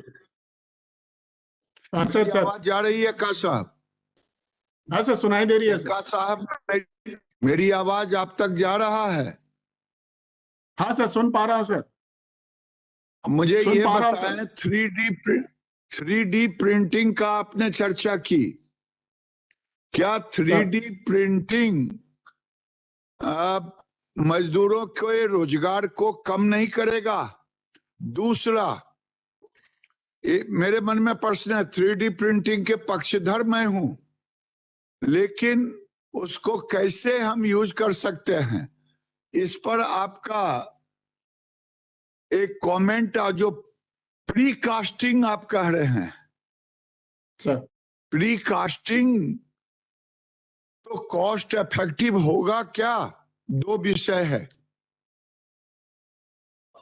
सर मैंने भी प्रीफैब में बोला है sir, with in the cost हमारा जो कॉस्ट है उसके अंदर में कर सकते, अगर हो पाता है तब सर। हम वो कॉस्ट बढ़ाने की बात मैंने नहीं की है सर, कि मैंने बोला विद इन द कॉस्ट जो हमारा अमाउंट के अंदर में अगर पॉसिबल है, वॉल्यूम पे अगर होता है तो वो सोच सकते हैं। बट सर आपने जो बोला सर एम्प्लॉयमेंट का, वो सही है सर कि एम्प्लॉयमेंट का अफेक्ट करेगा सर। अगर हम उस तरह से देखें तो ये एम्प्लॉयमेंट का अफेक्ट करेगा। सो मैंने इसको सब सिर्फ टेबल पे रखा है सर। मैं इसको ये नहीं बोला कि यही करना है, बट मैंने इसको टेबल पे रखा है कि इस पे सोचा जा सकता है, इनकेस कहीं पे है जहाँ पे हमको मात्रा ज्यादा है और हम नहीं कर पा रहे हैं तो हम इस पे सोच सकते हैं सर। बट ये जरूर एम्प्लॉयमेंट को अफेक्ट करेगा सर। आपने जो डॉक्टर एक्का, आपने कई बातें कहीं सर्वे के बारे में, नए लाभान्वितों को जोड़ने के बारे में, तो मैं आपको ये ध्यान दिलाना चाहूंगा और सभी वक्ताओं का ध्यान इस ओर दिलाना चाहूंगा कि इस वेबिनार का सीमित उद्देश्य है इस वर्ष के जो बजट घोषणा है, इस वर्ष की बजट घोषणा जो है, उसको कैसे हम अच्छे से अच्छे ढंग से पूरी करेंगे, उसके लिए है। अब भविष्य में क्या होगा और क्या नहीं होगा इसके ऊपर अलग से चर्चा की जा सकती है। आज की चर्चा हम लोग इस बात पर सीमित रखें कि जो बजट के प्रावधान है, जो बजट की घोषणाएं हैं, उनको कैसे हम लोग बहुत ही अच्छे ढंग से, उत्कृष्ट तरीके से पूर्ण कर सकते हैं। Thank you sir, thank you Ekka sir. Now मैं एक रिक्वेस्ट करूंगा कि I would like to request all the speakers to please जो है वो आप 8 से 10 मिनट में अपनी बात रखें तो बेहतर होगा, क्योंकि अभी हमारे पास जो स्पीकर्स हैं वो लगभग 9-10 स्पीकर हैं और उसके बाद क्वेश्चन आंसर सेशन भी है। तो मैं अब अगले जो स्पीकर हैं मिस्टर जी शंकर, जो हैबिटेट टेक्नोलॉजी ग्रुप से हैं, जिनका कोई पीपीटी नहीं है ये हमको पता है, तो मैं रविशंकर जी से, मिस्टर शंकर से रिक्वेस्ट करूंगा कि प्लीज वो अपनी बात रखें। Thank you, sir. Thank you for the opportunity given. I hope I'm audible to you. And I'm particularly happy to be on this platform for two reasons. One, we are actually talking about post-budget ramifications of this particular program. And I'm really amazed to see the kind of plan allocation that has been left for this particular program, talking about 79,000 crores. I was looking at some statistics that are shown before. In 2000, the period between 2004 and 2014, we are talking about 23 crores. And 2,500 times of that comes in 2023. It's amazing, this thing. And I should also, to all the participants, tell you that as an activist, more than an architect, I'm extremely proud to be telling you this, because this is the largest housing social development program that has been ever undertaken in the world in terms of the magnitude. We have already completed 30 million houses, and as a responsible Indian citizen, we should feel very proud about that. But having said that, there are certain challenges that needs to be there, as rightly pointed out by the chair, that needs to be integrated with the present program to make it more efficient, more visible, more aesthetically acceptable, and you should also touch on the basic issues of inclusive design, climate resilience, disaster resilience, etc., etc. One big thing that I should also tell you is that this whole program aligns with the Habitat Agenda, International Habitat Agenda, and also with Sustainability Development Goals 2030. That's a vision plan. And since it's aligned with that, there are many opportunities for us to take it forward. The primary concern is that the primary challenge is to actually synchronize it with what I call as habitat literacy. The whole focus is on housing design, but it should actually go beyond that. I'm very happy that many of especially the last presentation that I saw from Assam, Uttar Pradesh, they are all talking about inclusive. And I was also looking at some of the visuals that our friend from Assam showed us, which is actually talking about local solutions, aesthetics, etc., etc. Having said that, habitat literacy, when I say habitat literacy, it's beyond four walls. We talk about soil conservation, we talk about eco-sensitivity, we should talk about energy efficiency, we should also talk about cost efficiency. In the agenda set for this meeting, we have talked about low-cost housing. For the time being, we'll talk about green housing. Low cost, unfortunately, implies low quality materials, technologies, etc., etc. So a better word probably will be cost efficient building materials and technology. When I say habitat literacy, one of the major things that should be brought out in this particular scheme is that we should actually, when you design this, we should have the provision to expand. We should be very clearly putting the concept of incremental housing forward. Incremental housing means, we are building 400 square feet, 500 square feet for these poor people. Poor people, they don't have choices, but tell them very clearly that this particular building that we are building for you as a part of the scheme can have one more room, can have two more rooms in the future. And that provision should be very well built up into the whole fabric of this particular program. There should also, one thing that I should tell you as an architect, we have actually tried in Kerala and we have found it very successful. All the beneficiaries should be given a menu of design. I mean, it's not one design, I know people can't really choose, but within the limitation, within the financial limitations, within the terrain limitations, within the structural limitations of this particular site and people, there should be many of designs. I mean, they should be given probably 50 designs from which they can choose. I'm sure that most of the states have housing parks and things like that, where people can go and experience technologies and the kind of different designs. And that, I think, should be a part of this thing. Having many of designs, prepare at the central level, at the state level, there should be bring in this particular book where you can choose from 50 different designs. I mean, the choice should be left to the beneficiary. Another thing is that everything has to be climate resilient, because the whole India, when you look at hazard map, most of India actually falls in the disaster zones. And as it is, it has to be, disasters are going to be calendar events. We have seen it, especially in my place. 2018 floods came, 2019 also floods came, and it's going to continue again. So since it's going to be a calendar event, And I should also put this on record because I know many people from MORE are there. As architects and engineers, as people who are building, we are actually responsible, primarily responsible for climate change. And as it is, the design, the selection of technologies, etc., should be disaster resilient, climate resilient, and things like that. When I say that it has to be climate resilient, disaster resilient, one of the major issues that the program is facing is that most of the poor people, I mean, is the case all over the country. People are not given the land of their choice. Most of them are not really suitable for building habitats. In those terrains, how do we overcome the challenges? I mean, again, my friend from Assam was talking about his roadblocks. I mean, in taking it forward because of the terrain challenges, other challenges, etc., etc. So that has to be very clearly brought out. And we have to take a very clear step on two things. One is it has to be inclusive. When I say inclusive, the whole design, the whole technology, when you're talking about green technology, has to be in alignment with disability issues. Everything should be accessible, and the number of disabled people, differently able people in this country are growing up, and so the new houses should have very easy access to all the facilities.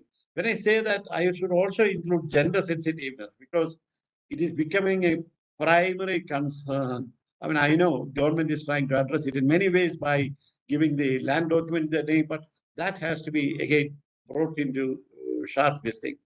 I have a different take on that. I was just listening to Giriraj, Giriraj sir, who responded to Assam person. I should also say that back to basics should also be a part of it. When I say back to basics, all the new documents, new education policy, they all talk about our traditional wisdom, local knowledge. I have a feeling that also should be brought into a clear focus, that local is the mantra. Talk about locally available material, talk about local capabilities, talk about local technologies, etc., which people will actually accept it without any of this thing. Because they know about the technology, they are familiar with the technology. Cultural appropriateness is a very important thing. Most of the cases, I don't think, when you're talking about high-tech technologies, obviously, I do agree that it talks about the time limits. We need to build so many houses within very short time. When I understand, as I understand that, I should also put this in record that back to basics should also be a slogan to be incorporated with this. Local is the mantra. Local technologies, local materials, and local capabilities. When I say that, I come from a state which is actually the material vocabulary is amazing. Where else can you find such a vocabulary of building materials? Local materials, right from earth to lime to laterite to local capabilities, human resource capabilities, and we have a whole legacy of technologies and this thing, and that's why probably green housing is flourishing in places like Kerala. Social audit is a very important thing. When I say social audit, I mean we have talked about a new exercise in social engineering.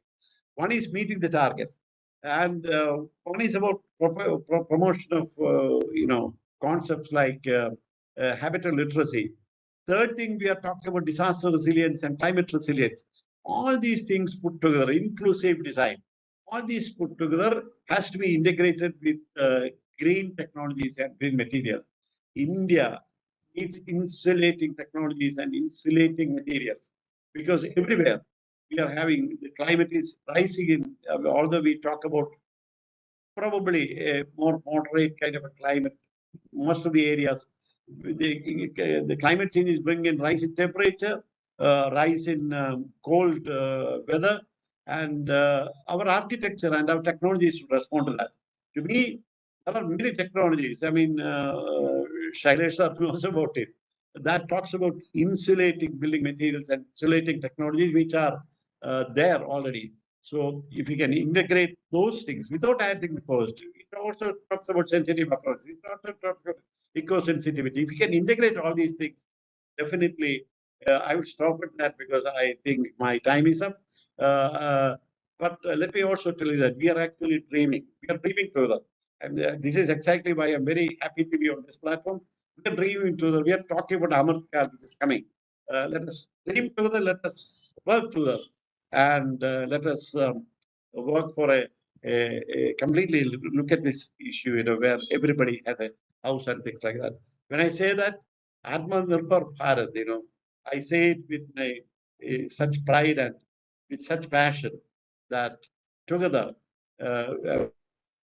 already roadmap is set together with little additions like that, which will add value to this whole process. We can really talk about, in every sense, Atma Nirbhar Bharat. Thank you. Thank you for your attention. Thank you, sir. Thank you. Now we will go to next speaker, Mr. Abhishek, Dr. Abhishek Kar from CEEW. Very good morning. Councillor. Very good morning to Yes, all yes. distinguished guests. And I am Abhishek. I represent the Council on Energy, Environment and Water, which is an independent, non-partisan, not-for-profit policy research institution based out of New Delhi. Over the past decade, we have used data, integrated analysis, and strategic outreach to study various aspects of India's clean cooking space, from electric cooking to LPG use, in close coordination with NITI Aayog, Ministry of Petroleum and Natural Gas, Ministry of New and Renewable Energy, and other ministries. Next slide, please. Now, we want households to transition from three-stone fire or traditional mud stove to 4 cooking options.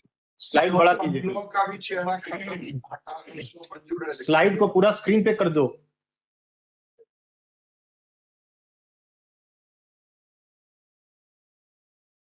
Should I continue?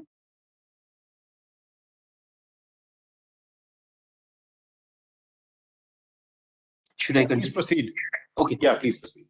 So we want the households to transition from three-stone fire to the 4 clean cooking options that have been mainstreamed in the policy discourse. Of course, gas via the Pradhan Mantri Ujjwala Yojana, which really has mainstreamed clean cooking as a major policy topic, as debates in parliament, in media, which was really not there before PMUI was launched in 2016. Biogas plant, electric induction stove, and now solar cooker, which Dr. Srivastav after me is going to discuss more in details. Next slide, please. Now, interestingly, the promotion of clean cooking, it not only directly contributes to Sustainable Development Goal 7 of affordable and clean energy for all, and we should remember that India is a signatory to the SDG pledge, but it also contributes to at least 4 other goals. If we can get all 1.4 billion people to completely switch to clean cooking, not just adopt a clean technology, but use them and stop using firewood, we may be able to prevent about 6 lakh premature deaths every year that are directly linked to SDG 3, which is good health and well-being. Similarly, lack of clean cooking, it causes loss in women's productivity. So we are directly helping in the gender outcomes. And 23% of the firewood that is used for cooking in India is unsustainably harvested. So we are also contributing to the carbon budget of the country. And it is also a primary contributor to black carbon inventory. And black carbon is a major driver of climate change. Next slide, please. Now, MORD, the Ministry of Rural Development, it has long been involved in the clean cooking space. So, for example, the Pradhan Mantri Awas Yojana Gramin beneficiaries are by default Pradhan Mantri Ujjwala Yojana beneficiaries. Also, the Mahatma Gandhi Narega scheme managed by MORD, it allows for 100% subsidy for domestic biogas plants. Today, I want to raise the issue that how the increased budget allocation can help further promote clean cooking in rural India and how MORD can take a real leadership in this space in the spirit of leaving no citizen behind. Next slide, please. Now, why do we need MORT to play a more active role in the clean cooking space? It's important to give a little background. Because while LPG has been the dominant government priority in the clean cooking space, in 2019-20, when it was significant subsidy, LPG was the primary cooking fuel for 71% of households, as per a CEW study based on a sample survey of 15,000 households across India. This year's budget allocation for LPG is extremely low. So we need to do something beyond depending on LPG subsidy by MOPNG. And here I think this element of Atmanirbhar Bharat comes into play. Next slide, please. Now, what we are recommending here is that improved ventilation. So whenever in the increased budget, if you can please develop awareness materials, communication materials, and be more proactive in communicating to the beneficiaries at various stages to promote clean cooking, because we know how important it is. And a very simple and really a very cost effective way without use of any technology is just simply by improving ventilation. You can ignore the equation here. It's just I just put it in to just show that the indoor concentration can be indoor concentration of smoke or the particulate matter PM2.5 can be significantly reduced if even if someone uses firewood and its local chula just by improving the ventilation rate. And we should also promote the option of chimney in construction design. And when I say promote, is not just keeping it there, but actively engaging in awareness generation to tell beneficiaries that they should improve the kitchen's ventilation. Next recommendation, please. Next slide.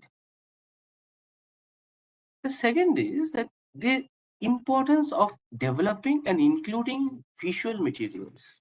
And MNRE and MORT already has a scheme where a 2-meter cube biogas plant, which is sufficient for a family of 6 people, is mostly covered. The cost will be covered under the existing scheme. But unfortunately, there is not much awareness on the ground based on whatever our limited interactions has been in terms of the beneficiaries need to know about the scheme and they need to be given some incentives around that. Also, this issue around letting people know that if they continue to use firewood, there's a risk to people's health. Particularly, often people build houses, post-marriage, and that is again followed by childbirth. So it will be very important if MORD via its increased budget funding can engage mass communication agencies to not only develop visual materials as paper or poster, but also as WhatsApp videos, because nowadays short videos are extremely popular. So how can MORD reach out to the beneficiaries and promote the importance of not only MORD's other schemes related to clean cooking, but also about the risks of kitchen smoke? Next slide, please. And I here request for 2 specific incentives. First is in July 22 order, you have already covered MORT, that biogas plant construction. Now there is a need for some amount of coordinated efforts, and this has to be done both at the central level as well as at the state level and the district level, because the entire idea, if you the very, very ambitious scheme of July 22, it talks about that one gram panchayat per block will be completely saturated with biogas plants. Now wherever it is possible, I understand it is not possible everywhere, but in whichever blocks it's possible, this should really be taken up on a fast track mode as a demonstration project, not just for India, but in the spirit of South-South cooperation, which is promoted by the Honorable Prime Minister. This can be a model for the global South, because the cost of LPG, the concerns on energy security, the concerns on foreign exchange volatility, all of this make it's very important that countries, the emerging economies, they become more self-sufficient in their needs, and biogas plants somehow is an extraordinary good investment. We have done a study for MNRE, Ministry of New and Renewable Energy, where we have shown that every 1 crore of subsidy provided by the government actually leads to 9 crore economic benefit in terms of reduction in fertilizer cost, in terms of improved health, in terms of avoided emissions. So biogas, investing in biogas plant and promoting biogas plant has an extremely good return on investment. And what I would request is, because you now have additional budget, if you can incentivize both new and existing PMAYG beneficiaries to move to biogas. Say if a PMAYG beneficiary has got a house built in the last 2 years, but they maybe have the option if they install this biogas plant under MNREGA and they come back to you, you incentivize them by something as nominal as rupees 1,000. So so the amount can of course be decided, but this idea is to incentivize them to move towards biogas whenever possible. Next slide, please. Now, of course, it is not always possible that all PMU beneficiaries will have 3 to 5 cows or they'll have space for biogas installation. So in that case, it is useful to move to another new technology. And the Prime Minister just 20 days back in the India Energy Week, he has announced that the Indian Oil Corporation has designed a solar stove, and Dr. Umesh Srivastava, who will be speaking about this technology more. The cost of the stove is about 30,000 rupees after MNRE subsidy for solar panel, about 40%. They will just cover the cost of the panel. It will be I request you, I call upon the senior ministers and everyone else in the MORD to please consider if you can provide some additional subsidy so that the cost of the solar stove becomes more affordable for the for the poor PMA households. Because once you set it up, it's done for life. For 20-25 years, there's no cost of fuel. So again, a high upfront cost, but again, an enormous level of return on investment over the years. And again, I would like to urge you all to include both new and existing PMAYG beneficiaries under this scheme. Thank you so much.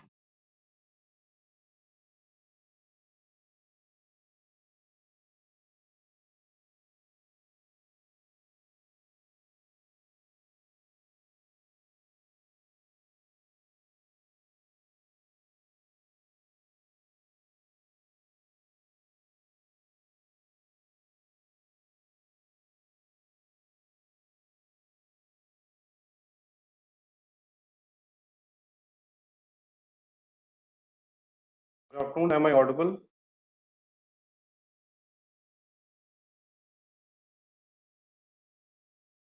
Hi, good afternoon. Am I audible?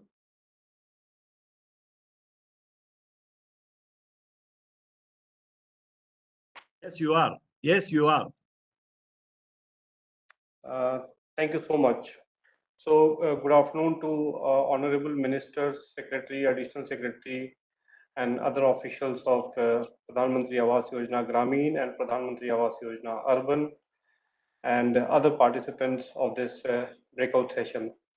My name is Nitesh Kumar. I am the lead India program at the Global Green Growth Institute, and I'm very honored and privileged to be part of this breakout session, which focuses on reaching out to the last mile and leaving no citizens behind, organized by Ministry of Rural Development, Government of India. I'll be talking about sustainable development through PMAYG, and where I will focus on how PMAYG houses in particular and housing in general contributes to many of the sustainable development goals and their targets. I will also touch upon green buildings, green housing, for which Global Green Growth Institute had the privilege to provide some support to the PMAYG division at MORD. But before that, I would like to introduce my organization, the Global Green Growth Institute, to all of you. GGGI is a treaty-based intergovernmental organization that is supporting developing and emerging economies achieve sustainable, inclusive economic growth. Inclusive growth can also be inferred as Sabka Saath, Sabka Vikas. GGGI's vision is to create a low-carbon resilient world with strong, inclusive, and sustainable growth. To achieve this vision, GGGI works in a mission mode to enable its members and partner countries transition their economies towards green growth model of development, green growth, saying there should be economic development, but with environmental sustainability. We would like to position ourselves as trusted independent advisors to the government. And in many of the member countries, GGGI is actually embedded into the government system. GGGI is headquartered in Seoul, South Korea, and is supported by the Korean government, very much like the International Solar Alliance, or ISA, which is another intergovernmental organization that is backed by the government of India. Currently, GGGI has operations in 52 countries, including member, partner, and operation countries. The current president of the Assembly and chair of the council at GGGI is Mr. Ban Ki-moon, the 8th Secretary General of United Nations. He is the person under whose leadership the 17 Sustainable Development Goals, which contain 169 targets, were agreed upon by the 193 UN member countries, including India. SDGs replaced the Millennium Development Goals that ended in 2015. Implementation of the Sustainable Development Goals began from 1st January 2016, and the goals are planned to be achieved by 2030. Government of India has a very systematic method of collecting information on the various SDGs from different state governments, which is led by the NITI Aayog. Next slide, please.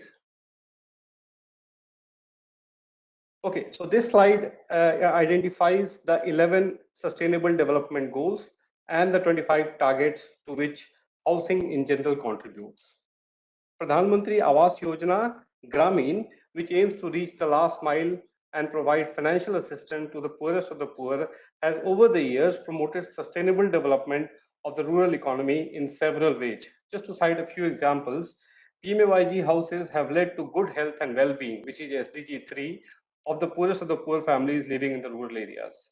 By prioritizing the PMAYG allocation in the name of the female lead of the households, PMAYG have played a remarkable role in promoting gender equality, which is SDG 5. Convergence with other schemes like Nal Jal Yojana, Swachh Bharat Mission helps provide the households with clean water and sanitation, which is SDG 6. Convergence of various solar equipments, energy efficient appliances, all of these ensure access to affordable, reliable, and sustainable modern energy systems, which is SDG 7. The process of identification and transfer of financial assistance in the bank accounts of the beneficiaries provides a legal identity, which is SDG 8, and promotes financial inclusion, SDG 16, to the beneficiary. PMAYG is a great tool that reduces inequality, SDG 10.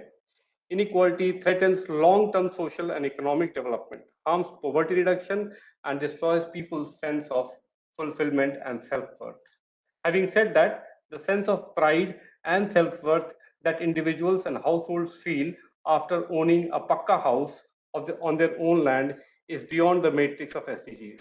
And I want to congratulate everyone at MORD who have been involved in shaping the design and delivery of PMAYG, PMAYU. Next slide, please. Since 2019, GGGI has been intermittently engaged with MORD, providing recommendations to introduce green elements in the rural housing sector. The recommendations were based on careful analysis of different available housing typologies, housing prototypes, local materials, and traditional skills. The thought behind this engagement was that green technologies adopted under PMAYG will bring energy, water, and waste efficiency, allowing the poor households to save at present as well as in the future. Further, greening these houses will reduce GHG emissions of the construction sector, and construction sector accounts for 22% of the annual CO2 emissions. It also contributes to India's NDC's targets and Honorable Prime Minister's commitment of net zero by 2070. Our analysis identified 4 important indicators to compare a typical PMAYG house being constructed in business as usual scenario to a green PMAYG. This slide presents the results of this analysis. Clearly, there is a substantial improvement in thermal comfort, energy consumption, material embodied energy, and water consumption in a green PMAYG house. And contrary to what we believe, the greenhouses did not be costlier than the conventional ones. Next slide, please. Okay, so this is my last slide, and here I present my thoughts on future of PMAYG. For me, the next transition should be towards rural houses that are self-sustainable. So many of the other speakers have talked about this, but I want to emphasize that we should try and think about houses that are self-reliant. They are Atmanirbhar. So if we talk about solar energy, we talk about waste management, we can talk about water reuse. All these factors can contribute to making the PMAYG houses Atmanirbhar.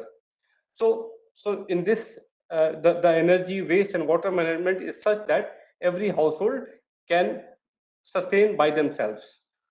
Houses with solar panels taking care of energy requirements, waste management that treats wastewater to reuse or uses waste to produce biogas or for cooking or for electricity.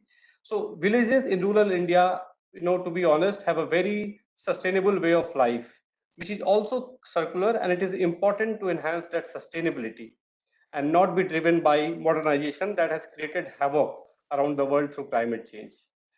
To create such Atmanirbhar houses, the government might have to take a bigger role than just providing financial assistance that it is doing right now through the PMAYG. They might have to actually demonstrate that there are sustainable houses, and we understand that when a poor household is creating a house, it is his dream or her dream, and therefore they want to create the best house that is possible.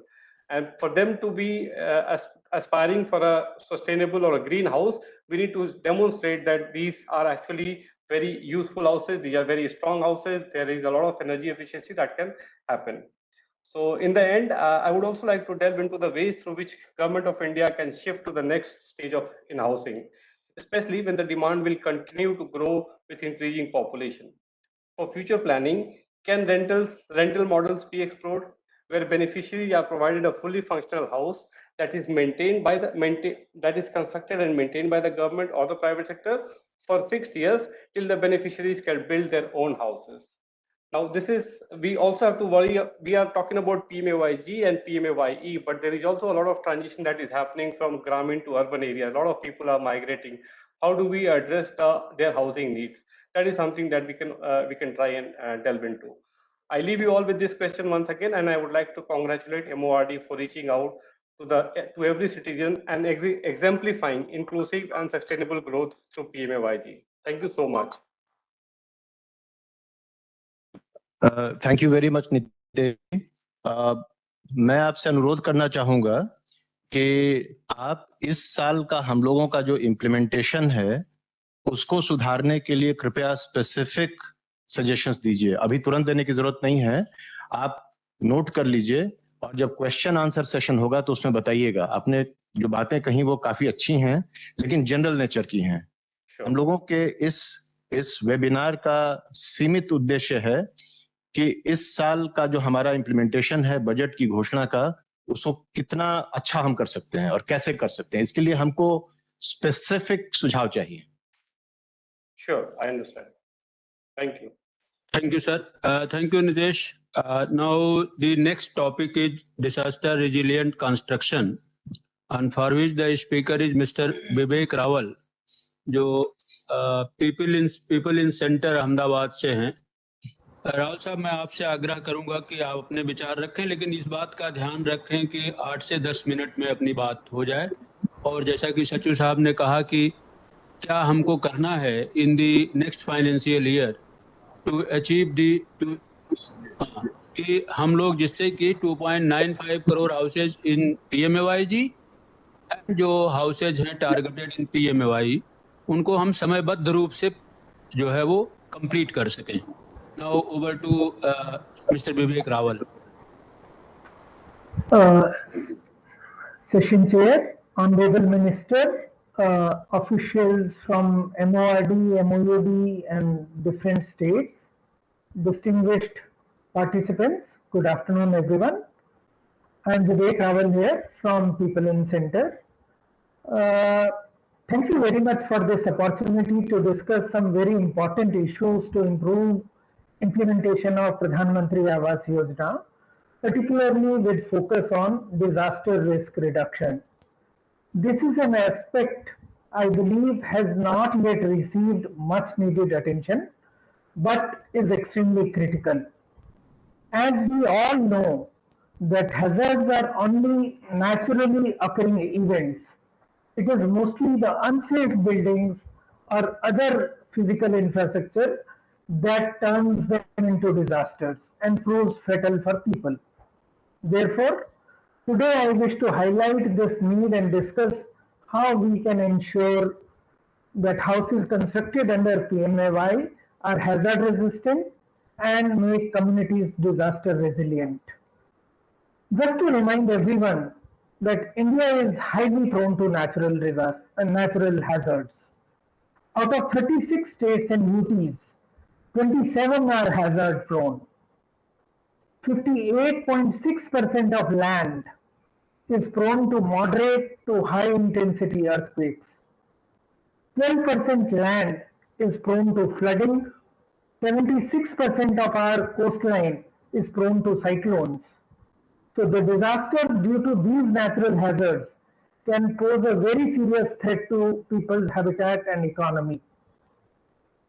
Poorly built houses which cannot withstand the natural forces become the reason for fatalities and injuries. There is ample evidence that disaster risks are increasing. This may be due to climate change, environmental degradation, loss of forests, natural water bodies being lost, unplanned development of human habitat, and geographic interventions. The impact of all these on human habitat and housing is catastrophic. Any loss of housing due to disasters adds to not only housing deficit, but also pushes people into poverty.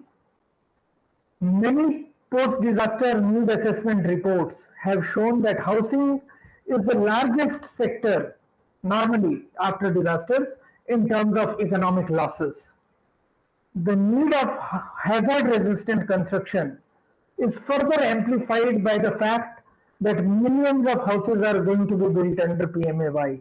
In coming year alone, more than 6 to 8 million houses are being targeted. Even a small proportion of unsafe houses can prove to be disastrous for huge number of families. It is therefore essential that PMAY not only helps eligible families build houses, but safe houses, hazard-resistant houses.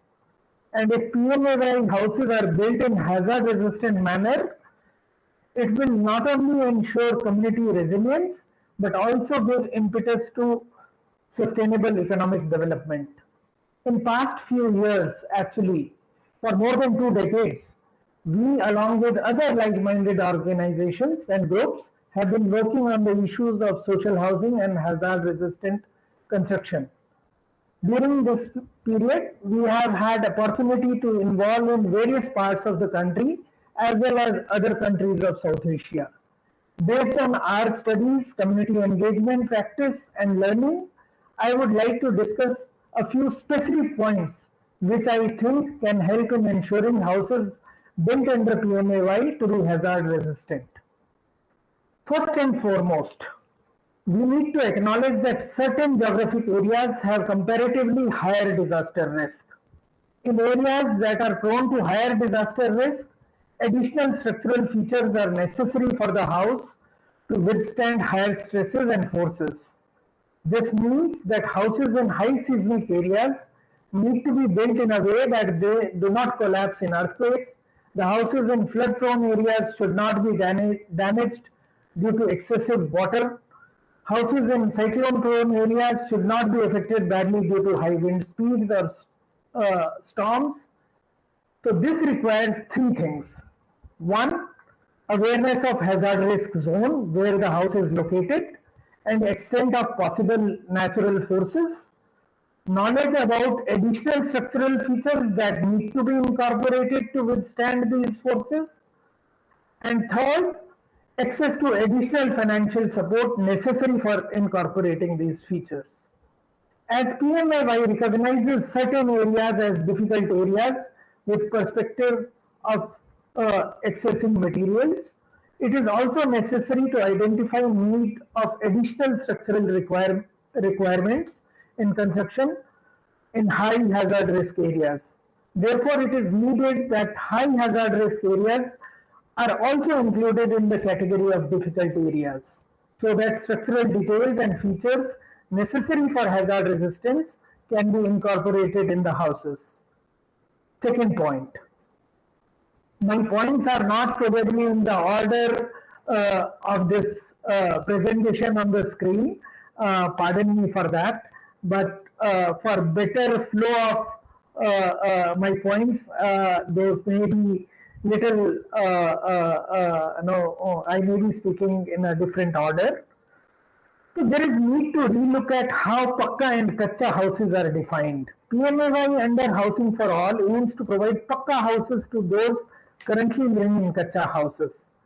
Pakka is defined as a house that has normal wear and tear due to usage and natural forces and life of at least 30 years with reasonable maintenance. This definition is normally understood and translated only in terms of construction materials, where assumption is that certain materials are superior to others. This assumption, according to me, is questionable and needs to be relooked. We all know how the vernacular houses in Kutch, the Bhunga houses, withstood the earthquake so well, while other type of buildings, including those built with cement and concrete, were damaged badly. So mere use of certain materials does not make houses Pakka. Pakka needs to be defined in terms of resilience and sustainability. Appropriate definition and understanding can help in removing the unscientific bias and ensure inclusion of local vernacular construction materials and that require certain structural parameters. The hazard-resistant Pakka houses are not outcome of merely materials, but also of site planning, architectural, structural design, construction details, technology, quality of workmanship, and all these parameters, when considered together, vernacular housing has proved to be comparable or better in resilience. There are ample examples in different contexts that vernacular houses made with earth, bamboo, timber can last even for centuries, forget 30, just 30 years. Third point. In our past work across different parts of India, we have found that there is a large variety of housing typologies built by people traditionally. By typology, we mean that house type defined by material technology variations. These vernacular typology of houses are context specific, based on the environmental resources available, suitable to climate conditions, and have comparatively smaller carbon and water footprint. Our study in Gujarat, with support from Commissionerate of Rural Development, Government of Gujarat, identified more than 140 typologies of houses. The government's technical committee approved 45 typologies for 5 zones looking into hazard-resistant features along with other parameters. So Gujarat was categorized in 5 housing typology zones based on geography, climate, and hazard profile, among many other parameters. Such typology zonation in each state is important to know the structural features that are necessary to mitigate hazard risks for the houses and the family. Besides developing and articulating housing zonation, it is also important to identify a large basket of typologies that communities can continue to use rather than building only a few type of house designs. My fourth point is that there is need to assess the hazard vulnerability of houses built under PMAY. This will not just be a reality check to provide learning for future, but all with regards to material, technology, skills, quality monitoring, etc. As the hazard-resistant construction has not explicitly specified or expected. Sir, Mr. Yes. Raval, Yes, Mr. Raval, sorry to interrupt. But I would request you to please follow the order which is there in the slide, because otherwise it becomes extremely difficult to follow. Yeah, but I would suggest that, okay, I will try that. I'll try that. Sure. So, looking at, okay, the next point in the slide, which is mentioned, is about the Social Technical Facilitation Center. I think that's the most critical point that I wish to make before you all. PMAYG is essentially an owner-driven process of housing construction. Even though PMAY implementation mechanisms are well articulated with clear role of house owner and other participant agencies of the government, it does not really engage and involve the owner as strongly as the organic process of self-conceived and self-financed houses. Not just awareness with and skill training of technology, but social facilitation is a critical need, which goes beyond explaining people's own role and responsibility to access the benefit of the schemes. So there is need to undertake facilitation with the objective of enabling people's own agency. The concept of socio-technical facilitation of owner-driven housing has been very effectively demonstrated in owner-driven housing programs which have been taken after various different disasters. There is a need to institute a grassroots facilitation mechanism that covers approximately, my suggestion is that 5,000 houses to work with the owners, forge community cooperation, coordinate between the administration, markets and artisans for supply of services. These kind of mechanisms are well demonstrated in our experiences in Gujarat, Tamil Nadu, Bihar, and more recently in Nepal, where we were involved after earthquake with support from Government of India for socio-technical facilitation. And these mechanisms have effectively been validated during the reconstruction of these houses. The training of engineers and master masons is extremely important. They are the key players in the implementation of PMAY, providing technical services to people. However, most of the engineers we know are not trained in disaster-resistant construction or vernacular technologies. In fact, there is a need to make them unlearn many preconceived biases about materials and technologies. Concept of hazard-resistant construction are not part of normal engineering college curriculums yet. Masons do not have adequate training on hazard-resistant features and critical quality aspects. Most of the good masons we know migrate to the city, and only the others whose skills do not have market in the city stay back. So there is a big need to continue to strengthen their skills, particularly in typologies that are relevant in rural areas, including vernacular type of construction. So even though the training of engineer and mason is part of PMAY, hazard-resistant construction needs to be included. We have worked with NDMA to develop the training curriculum and resource material. It will be extremely useful if those can be utilized for PMAY. Next slide. Sir, thank you very much, sir. I hope you have concluded because this was the last slide. Okay. Thank you very much. Thanks for your Secretary, sir, please. Mr. Rawal, our request to you is that you please be ready with 5 specific suggestions with regard to improving the implementation in this financial year in light of the budget announcement, which we will discuss with you during the question answer session. My request to all the speakers is that you see the slides are being run centrally from here, from this room. Therefore, it is most essential that you follow the order which is there in the slides, number 1. And number 2, when you reach the end of the slide, because there's another person who is operating the slides, you please say next, so that this gives a cue to the person to go to the next slide. Next speaker, please. Thank you, sir. Now, sir, next speaker is Dr. Urmit Srivastava. He is from Indian Oil Corporation.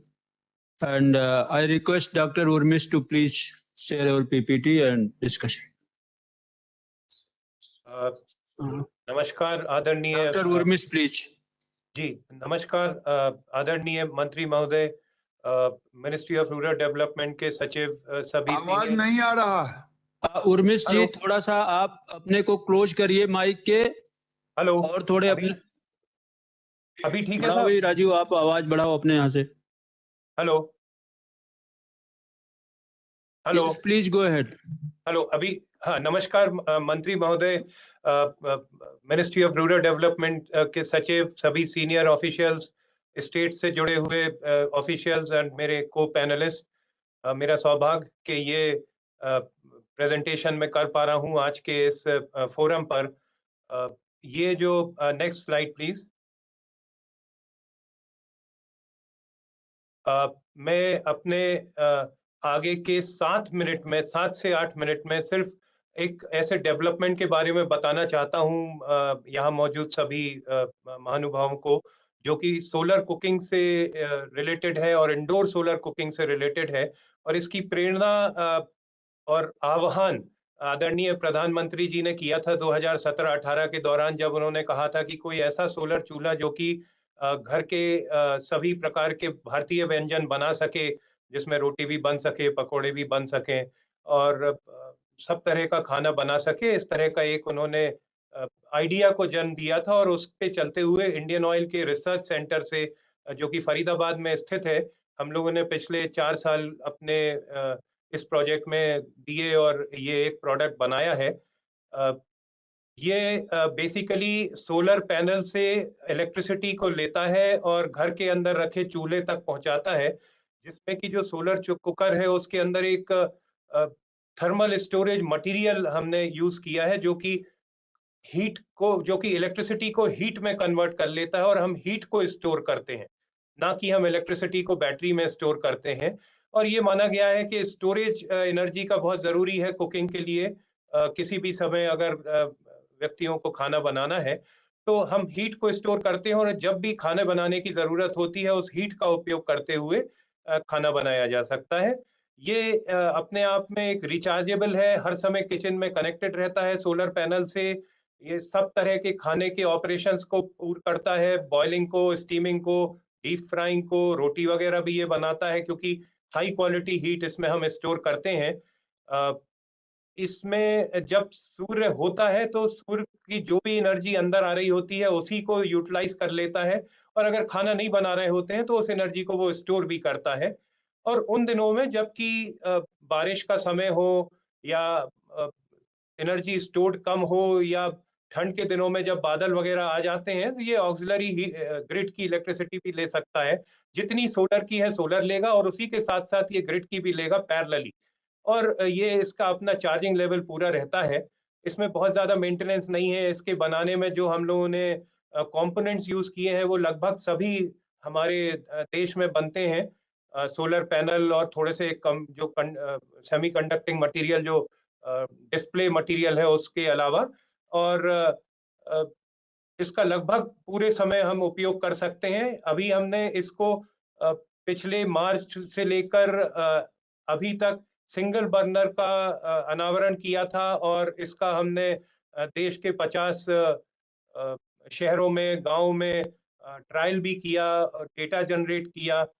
उसके बाद अभी एक twin burner model भी आदरणीय प्रधानमंत्री जी ने India energy week में फरवरी 6 को अनवील किया है।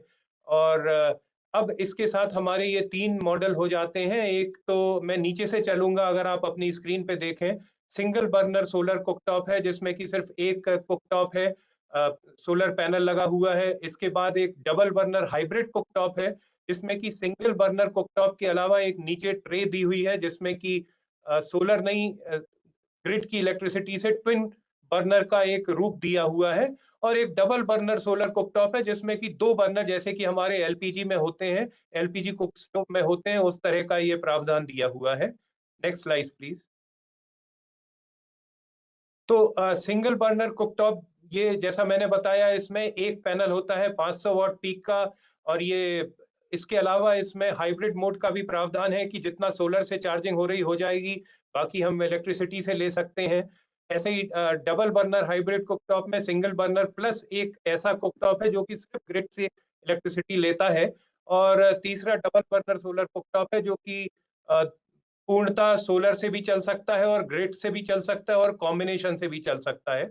और ये सारे मॉडल्स हमने डिजाइन किए हैं मुद्देनजर रखते हुए एक 4 व्यक्तियों के परिवार के लिए, जिसमें कि जैसा मैंने कहा हर तरह का खाना, ये बॉइलिंग, स्टीमिंग, फ्राइंग, जो भी हमारे देश के खाने का स्वाद लोगों का रहता है उसके हिसाब से इसको बनाया हुआ है। हाई क्वालिटी हीट इसमें हम स्टोर करते हैं, 450 डिग्री सेंटीग्रेड वगैरह, जो ऐसा मैंने लिखा हुआ है इसमें।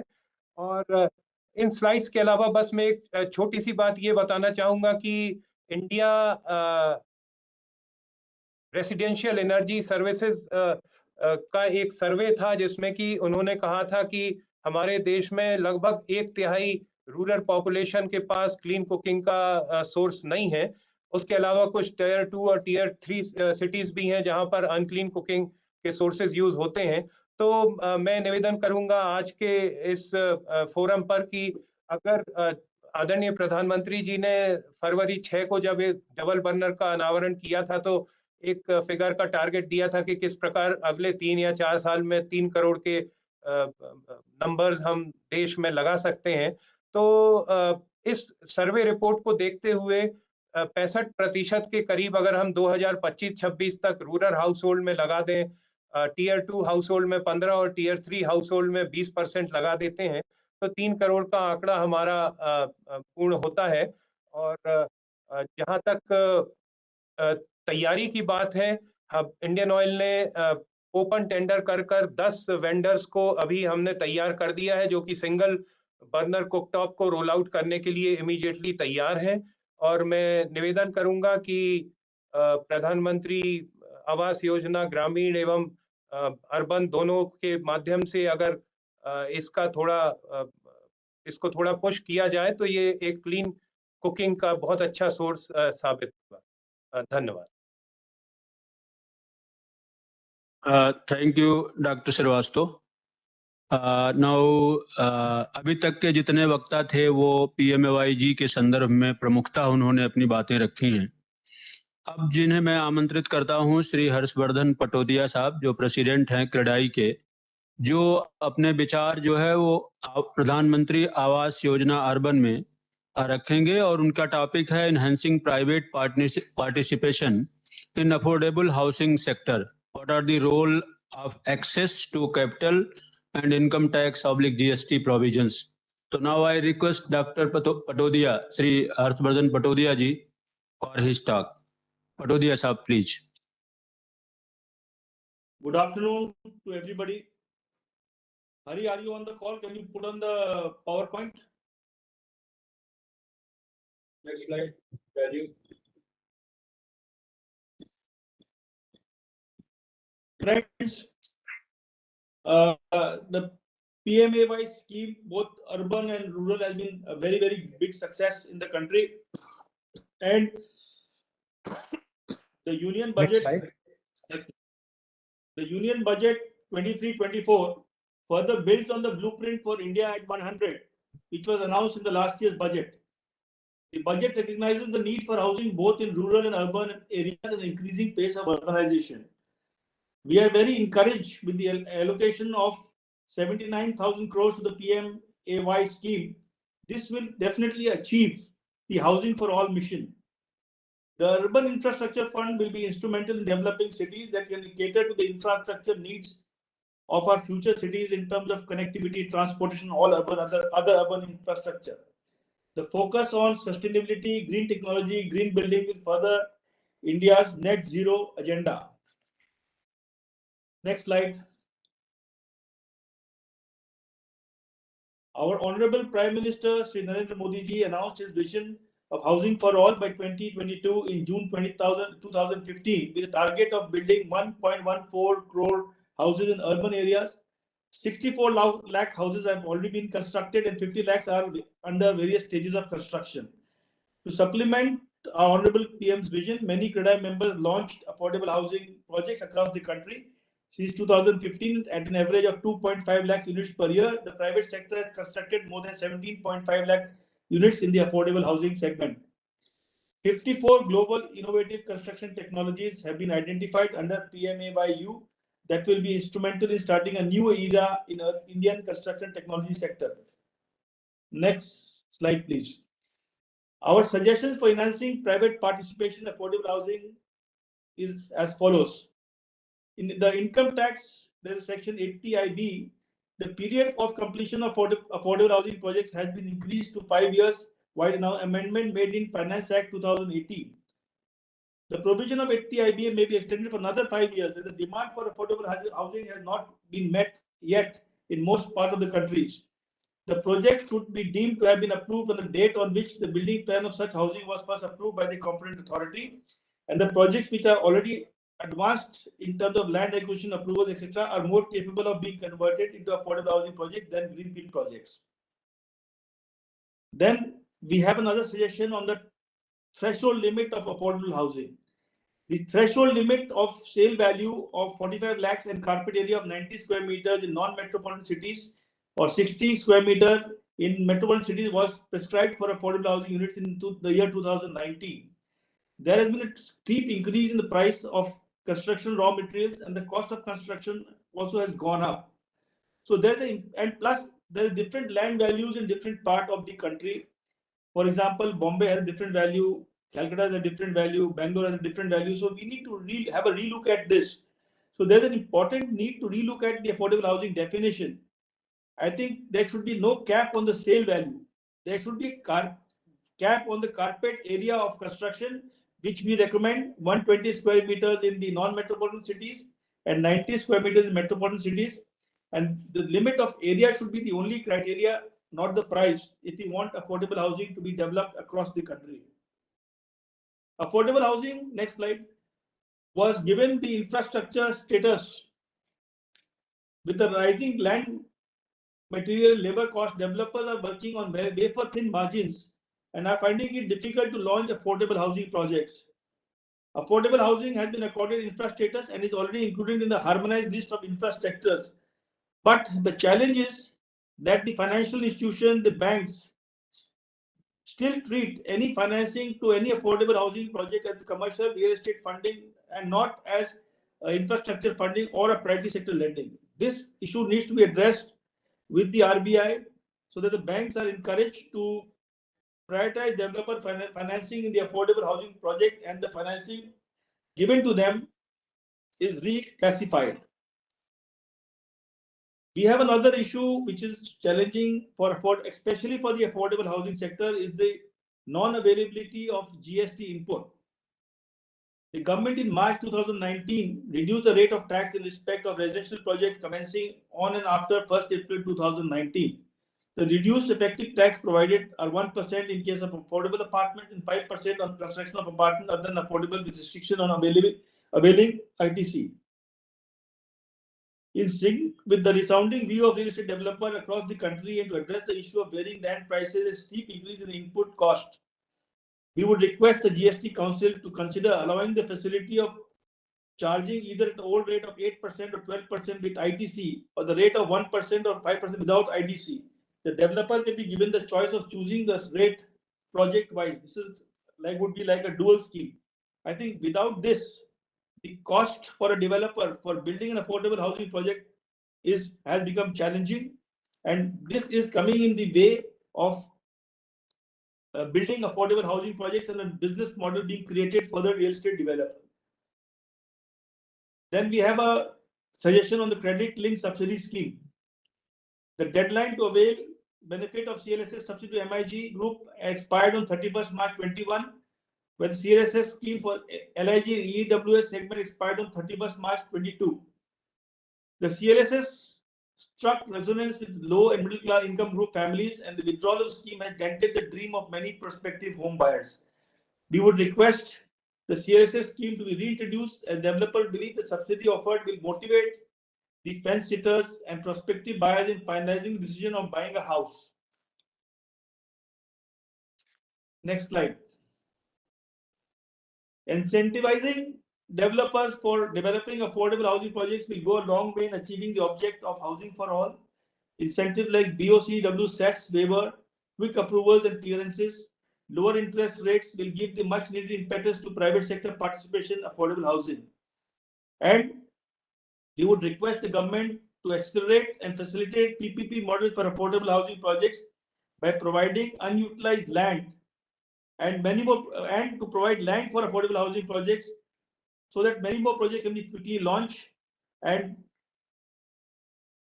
along with that, the banks and financial institutions should be encouraged to providing funding for land for affordable housing projects.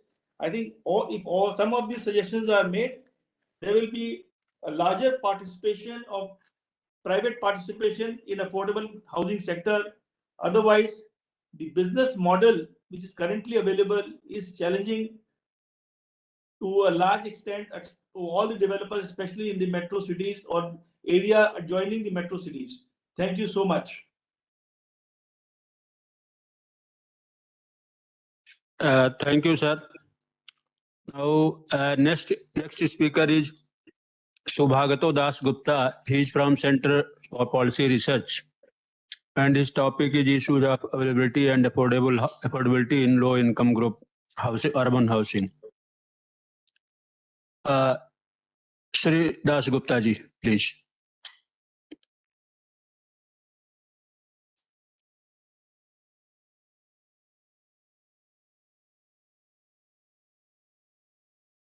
Can you hear me, sir? Hello? Yes, please. Yes, please. Thank you. You are audible.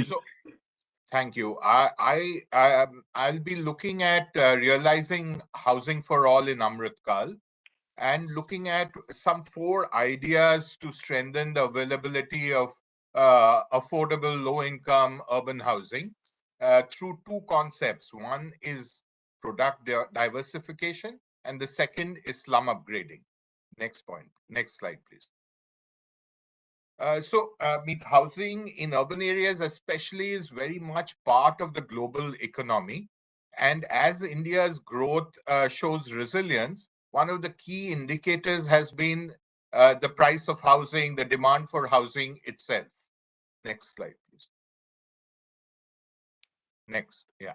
And of course, investment is increasing in capital side, in infrastructure, as well as in housing. Next. Within this context, the budget itself talked about the infrastructure vision of 2025 and has identified housing, water supply, and sustainable cities as key in this area. So PMAY should be seen within the context of the overall budget and the growth in the economy as a whole. Next. One of the things that Mr. Harshvardhan also spoke about is, hello. One of the things that Harshvardhan ji just spoke about is about the limited growth in private investment in housing and what can be done about it. So over the last few years, private investment has been declining for low-income housing, as well as rental housing is becoming more unaffordable. There is a need for boosting both these investments from the private sector. Next. And of course, this budget has done quite a bit to support PMAY Urban, and it has all these related investments in municipal bonds and urban infrastructure development fund, all of which will culminate in helping PMAY move forward. Next slide, please. So looking at 4 concrete ideas of what PMAY Urban could do in the next year, and using the principles of Saptarishi that has been laid out by the budget and by the finance minister, we look at 2 points from housing product diversification and slum upgrading and delisting over the next few slides. Next, please. So again, as a background, PMAY has changed the housing paradigm in India. Housing shortage has driven housing policy in the past. At this stage, it's less about shortage, but more about quality and ensuring that that the benefits reach all. Next. The BLC program has been the chief instrument by which much of this has been achieved. And so the first 2 points look at how the two overall points look at how allied programs over this year and the next year, as BLC and PMAY go to conclusion, can help take the sector forward in a big way. So the first is about housing finance for BLC beneficiaries. As you, while individual beneficiaries get the subsidy, they are often up to 50% of the additional monies they have to raise sometimes on their own for a complete house. And given that they are from the poorest segments, they borrow from friends, money lenders at very high interest rates. So there, the next slide, please.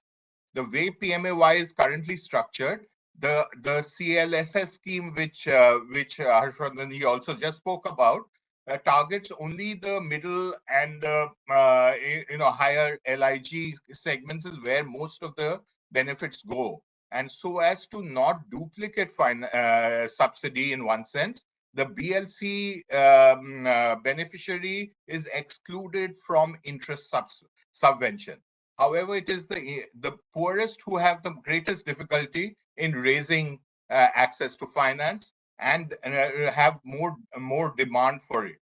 So if an intermediate solution can be found of how to additionally support BLC beneficiaries to raise lower income loans, it will go a long way in pushing the last phase of BLC forward. Next.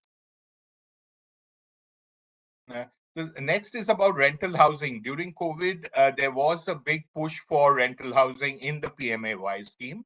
What PMAY could do going forward over the next 2 years is look at specific districts where much of the migration happens. Next slide, please.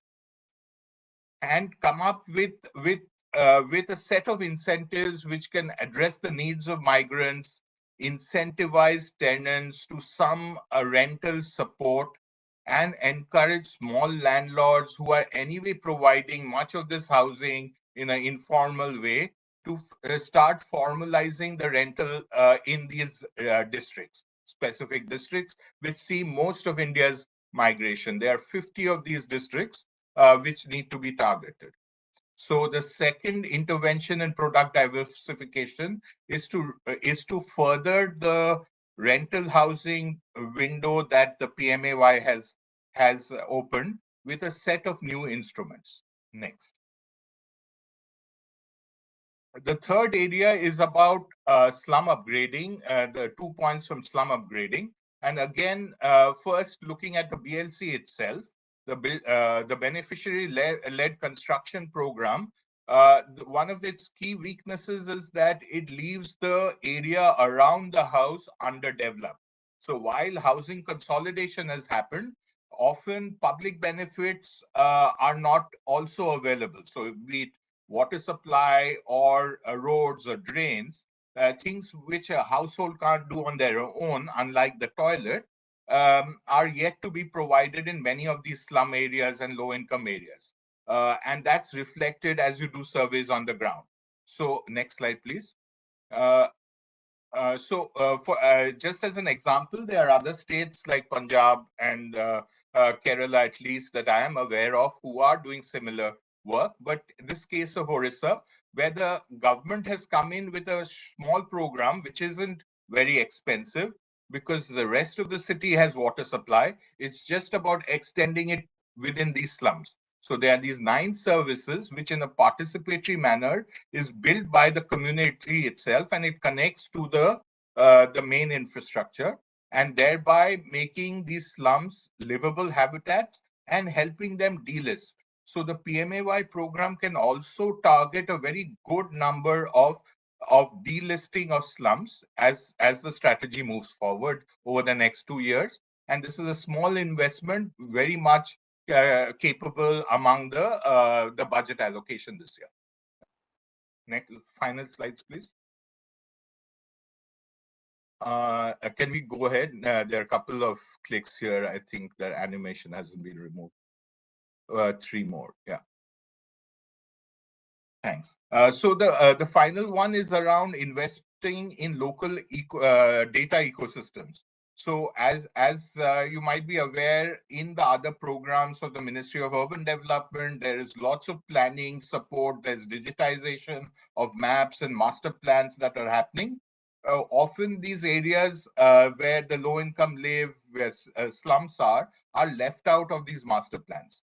Hence, there is a big possibility to integrate slums within the existing databases of master plans as cities go about developing them. And that would make low-income housing better recognized within urban planning as we take things forward.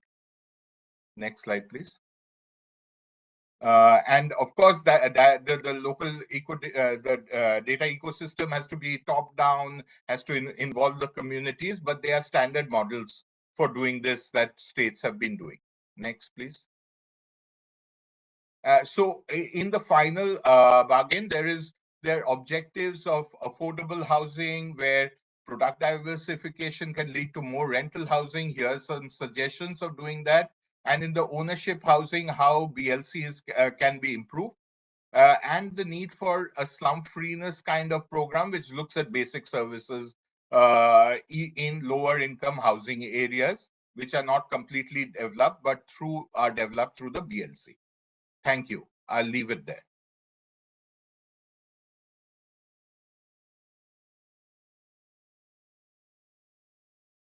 Sir, thank you, sir. Now I request the next speaker, Dr. Sejal Patel. Dr. Sejal, please. Yes, good afternoon, Manya Mantrigan, Sachiv Shri, and all the other members on the forum here. Thank you for this honor to present and discuss what are the key aspects around the acceleration of the delivery of affordable housing. And my name is Sejal Patel, and I am head of the department of the housing program at CEPT University. And we work closely with local government, state level nodal agencies, and also with the HFA in the MOUA in doing evidence gathering for the issues around the delivery of the affordable housing across the various verticals. And I would like to bring focus in this discussion one very important aspect, और वो ये है कि अगर हमें हमारा 2 साल में by December 2024 अगर हमें डिलीवरी अचीव करनी है, टारगेट्स अचीव करनी है, तो हम स्पेसिफिकली पब्लिक पार्टिसिपेशन को and in which specific areas can we accelerate the public participation and through that the delivery of the affordable housing. इसके बारे में मैं specifically चर्चा करूंगी in the next 5 to 6 slides. Next slide, please. Next slide, please.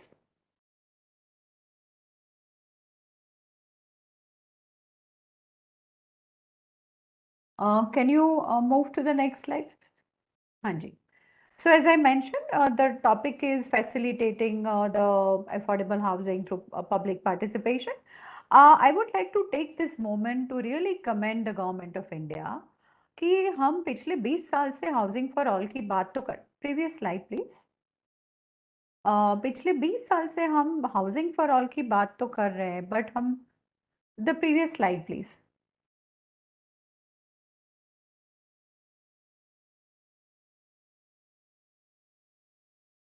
Yes,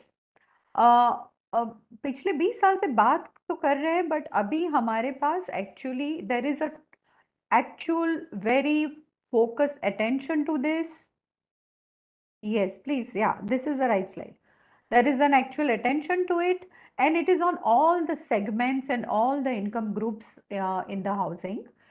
तो जैसे हम बात कर रहे हैं आज PMAY अर्बन और उसमें जो वर्टिकल्स हैं which are targeting EWS and LIG in the housing ladder और उनके जो 4 specific verticals, but उसके साथ साथ जैसे हर्षवर्धन जी ने बात किया कि हम मार्केट बेस्ड इंसेंटिव बेस्ड जो इंस्ट्रूमेंट्स है गवर्नमेंट ऑफ इंडिया ने उन्हें भी इंट्रोड्यूस किया है ताकि MIG 1 एंड MIG 2 के लिए जो हाउसिंग है जिसकी प्राइस सीलिंग फिलहाल 45 लाख की है और size ceiling 60 to 90 square metre की है, उनके लिए भी very specific fiscal tools have been introduced that he has mentioned at lot. So across the entire housing ladder, there are range of interventions and these are actually being realized. Now हम specifically अगर बात करते हैं PMAY की and PMAY urban, तो we have achieved commendable progress in just the last 7 years. Next. Next slide, please.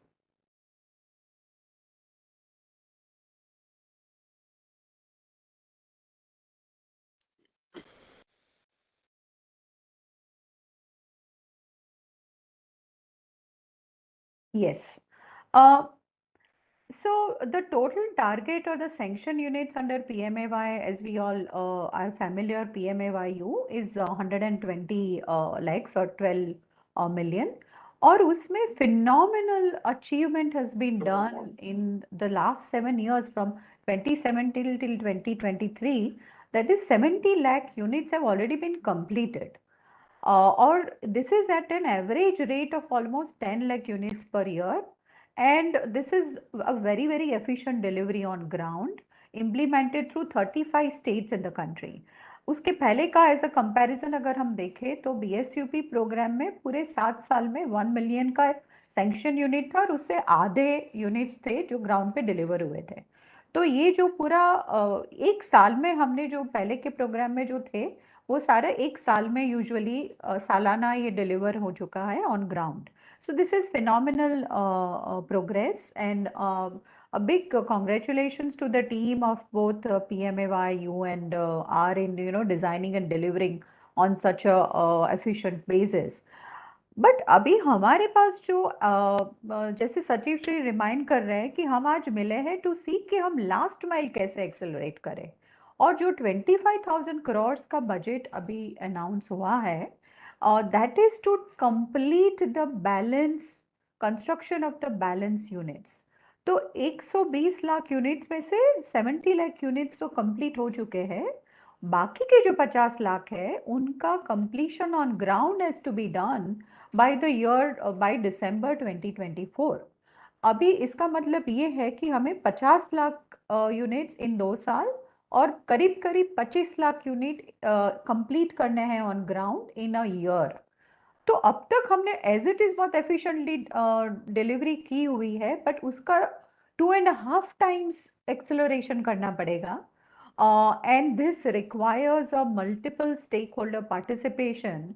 और उसमें मैं बहुत वेरी स्पेसिफिक बात करूंगी कि कौन से स्टेक होल्डर्स को इंक्लूड करना चाहिए ताकि ये जो हमारे सामने फॉर्मिडेबल टास्क है of completing 50 units in the next 2 years can be achieved. I'll be very specific in my recommendations in some of the verticals.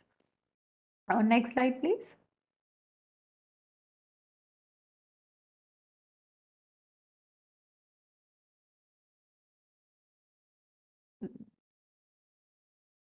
Next, yes.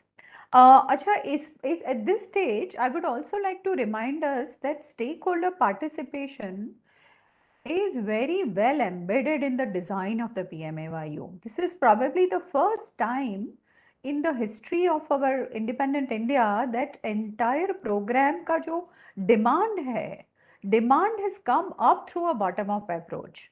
कि जहाँ पे people and through what we ministry very well articulates as a cafeteria approach कि लोगों को 4 vertical के हर एक शहरों में ऑप्शन दिए गए थे और जो लोग अपना डिमांड को जिस ऑप्शन में जाना चाह रहे थे उस बेसिस पे उन्होंने साइन अप किया. Through this bottom up process हर एक सिटी को अपना डिमांड टोटल मिला, स्टेट को मिला और उसको एग्रीगेट करते हुए हम ये जो 12 मिलियन की जो टोटल नेशनल डिमांड है वो बॉटम अप अप्रोच से हम ला पाए हैं. And this was possible because the stakeholder participation was embedded from the beginning in this design of the PMAYU. अभी हमको ये जो पार्टिसिपेशन है उसको एक्सेलरेट करने की जरूरत है ताकि हम जो 50 लाख के अभी हमारा टारगेट है नेक्स्ट 2 इयर्स में वो हम कंप्लीट कर सकते हैं. Next slide please.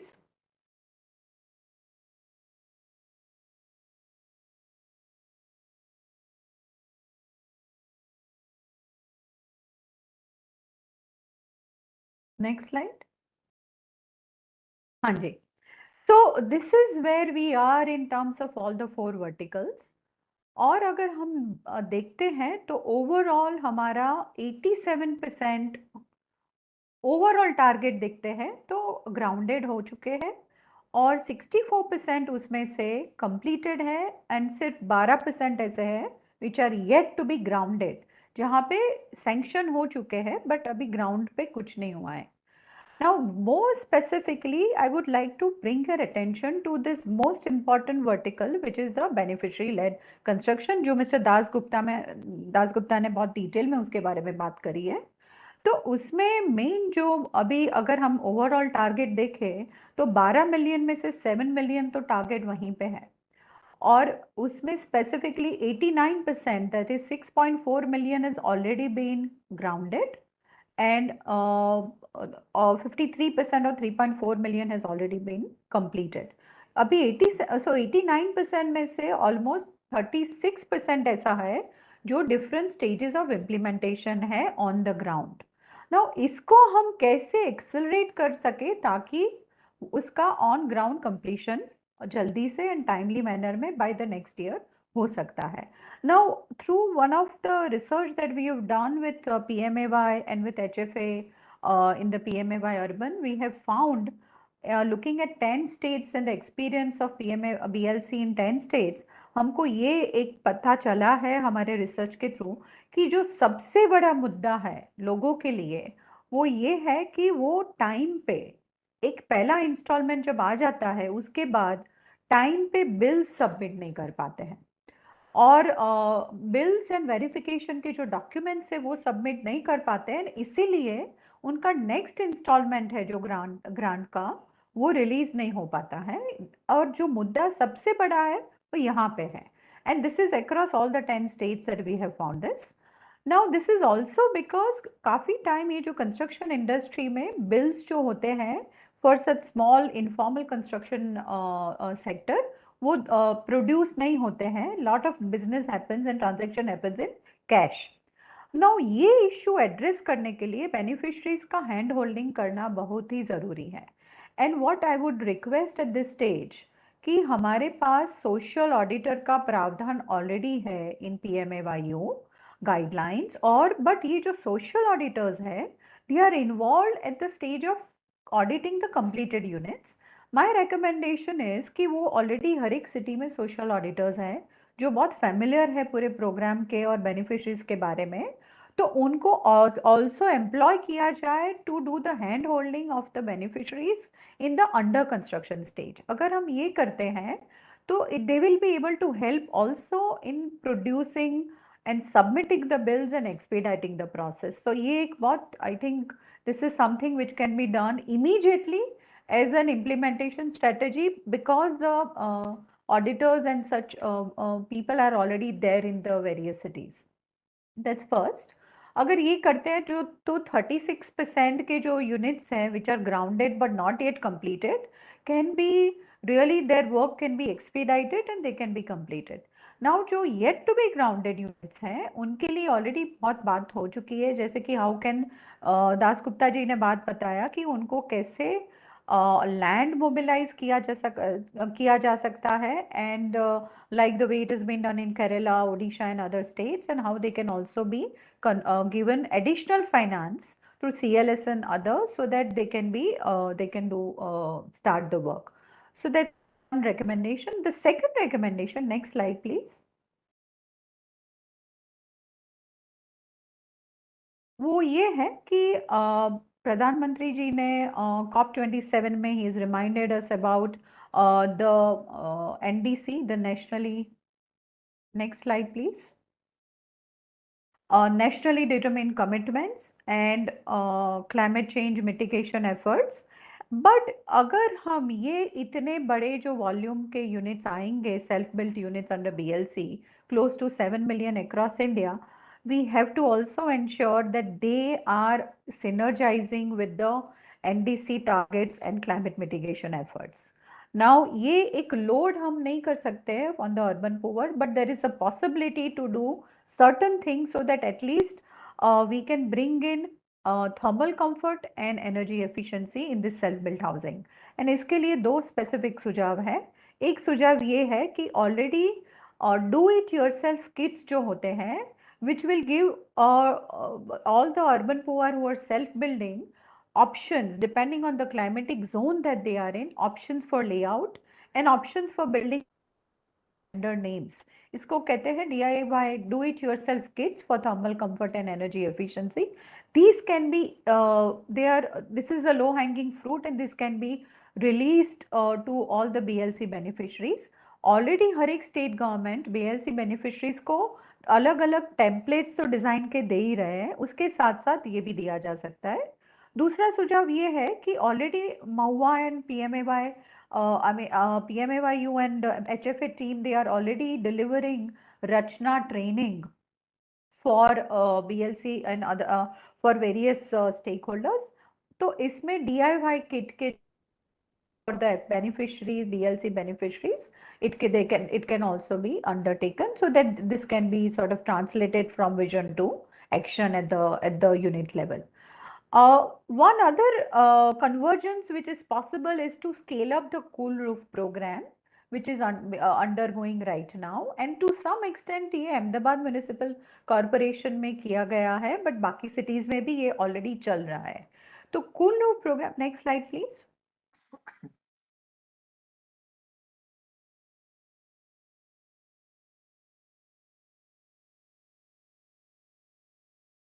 Next slide.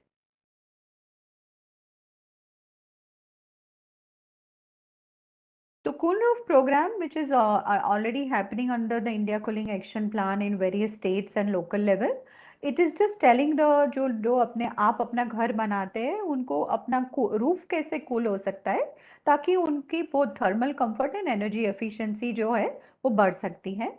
तो इसमें जैसे कि कोई जगह पे मॉड रूफ दिया जाता है, कोई जगह पे ये all of these other options of earthen pots, lime wash, lime concrete, solar reflective paints, all of these are given. It's a small intervention, but वो इंटरवेंशन से ऑलमोस्ट 6 से 7% इंडोर टेम्परेचर में फर्क आ जाता है. और हाँ जी, हाँ जी, I have just not slide. And there are only 7 I request other participants to please mute yourself. Rajiv यहीं से म्यूट कर दो, except Dr. Sejal, बाकी को म्यूट कर दीजिए. Dr. Sejal, please continue. Yes, sir. Thank you, sir. And all of these are the initiatives which are already there in some of the cities like Surat, Indore, Ahmedabad, जहाँ पे काफी coverage भी हुआ है. तो हमें सिर्फ यही करना ही, करंट जो BLC बेनिफिशरीज हैं उनको ये प्रोग्राम के साथ टाई अप करके allow them to do some retrofitting with minimal sort of cost to them and part of the cost borne by various other stakeholders as shown here, ताकि thermal comfort can be built into the design of such units. जब 7 million units बनते हैं तो it will also help us move towards our honorable Prime Minister's vision of the NDC. Next slide please. तो ये मेरे बहुत specific सुझाव है for BLC vertical and how can we expedite it so that the delivery can be improved and there can be better thermal comfort in those units. The next one is about, next slide please.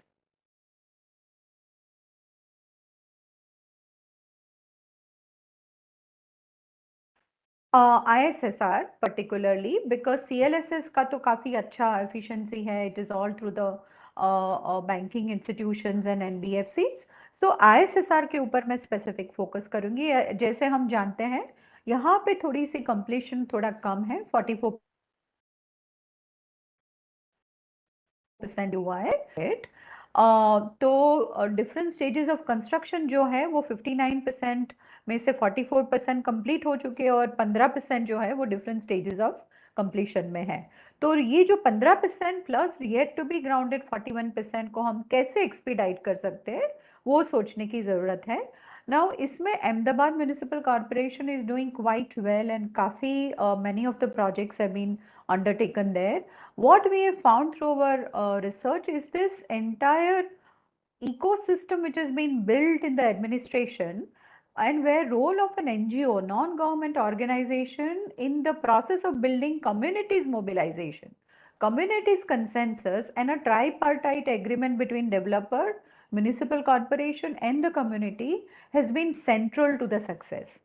So what can be done is that their role can be institutionalized as part of the RFP document.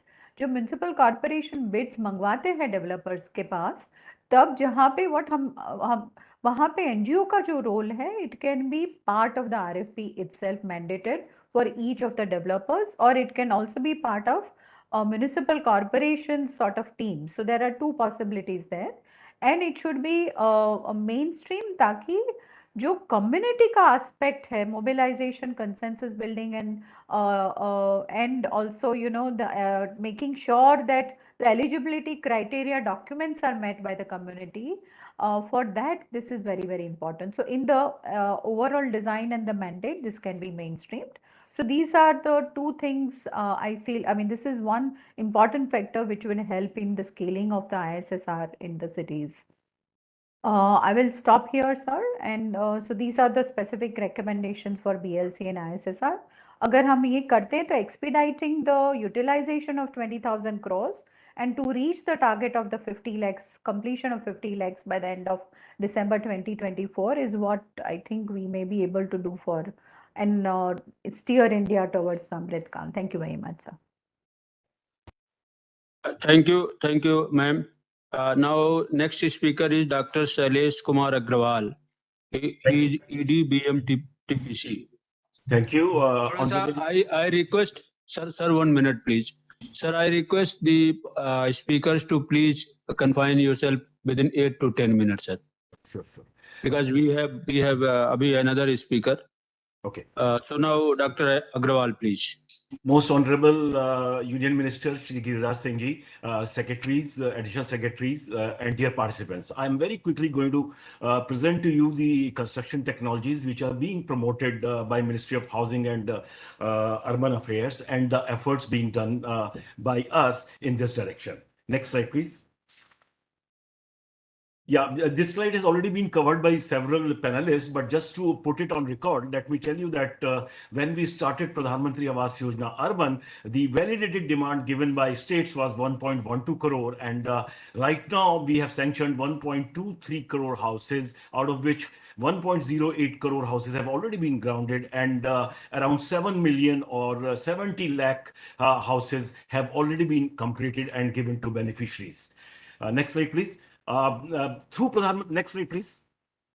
Through Pradhan Mantri Awas Yojana, we are able to create the employment, direct and indirect. And as you can see in this slide, more than approximately 3 crores jobs have been created through the Pradhan Mantri Awas Yojana, direct and indirect. Also, as regards cement and steel, because it contributes to our GDP and economy, you can see through this slide that by the time we finish Pradhan Mantri Awas Yojana Urban next year, we would be consuming 74.5 million ton cement and around 17 million ton steel. Next slide.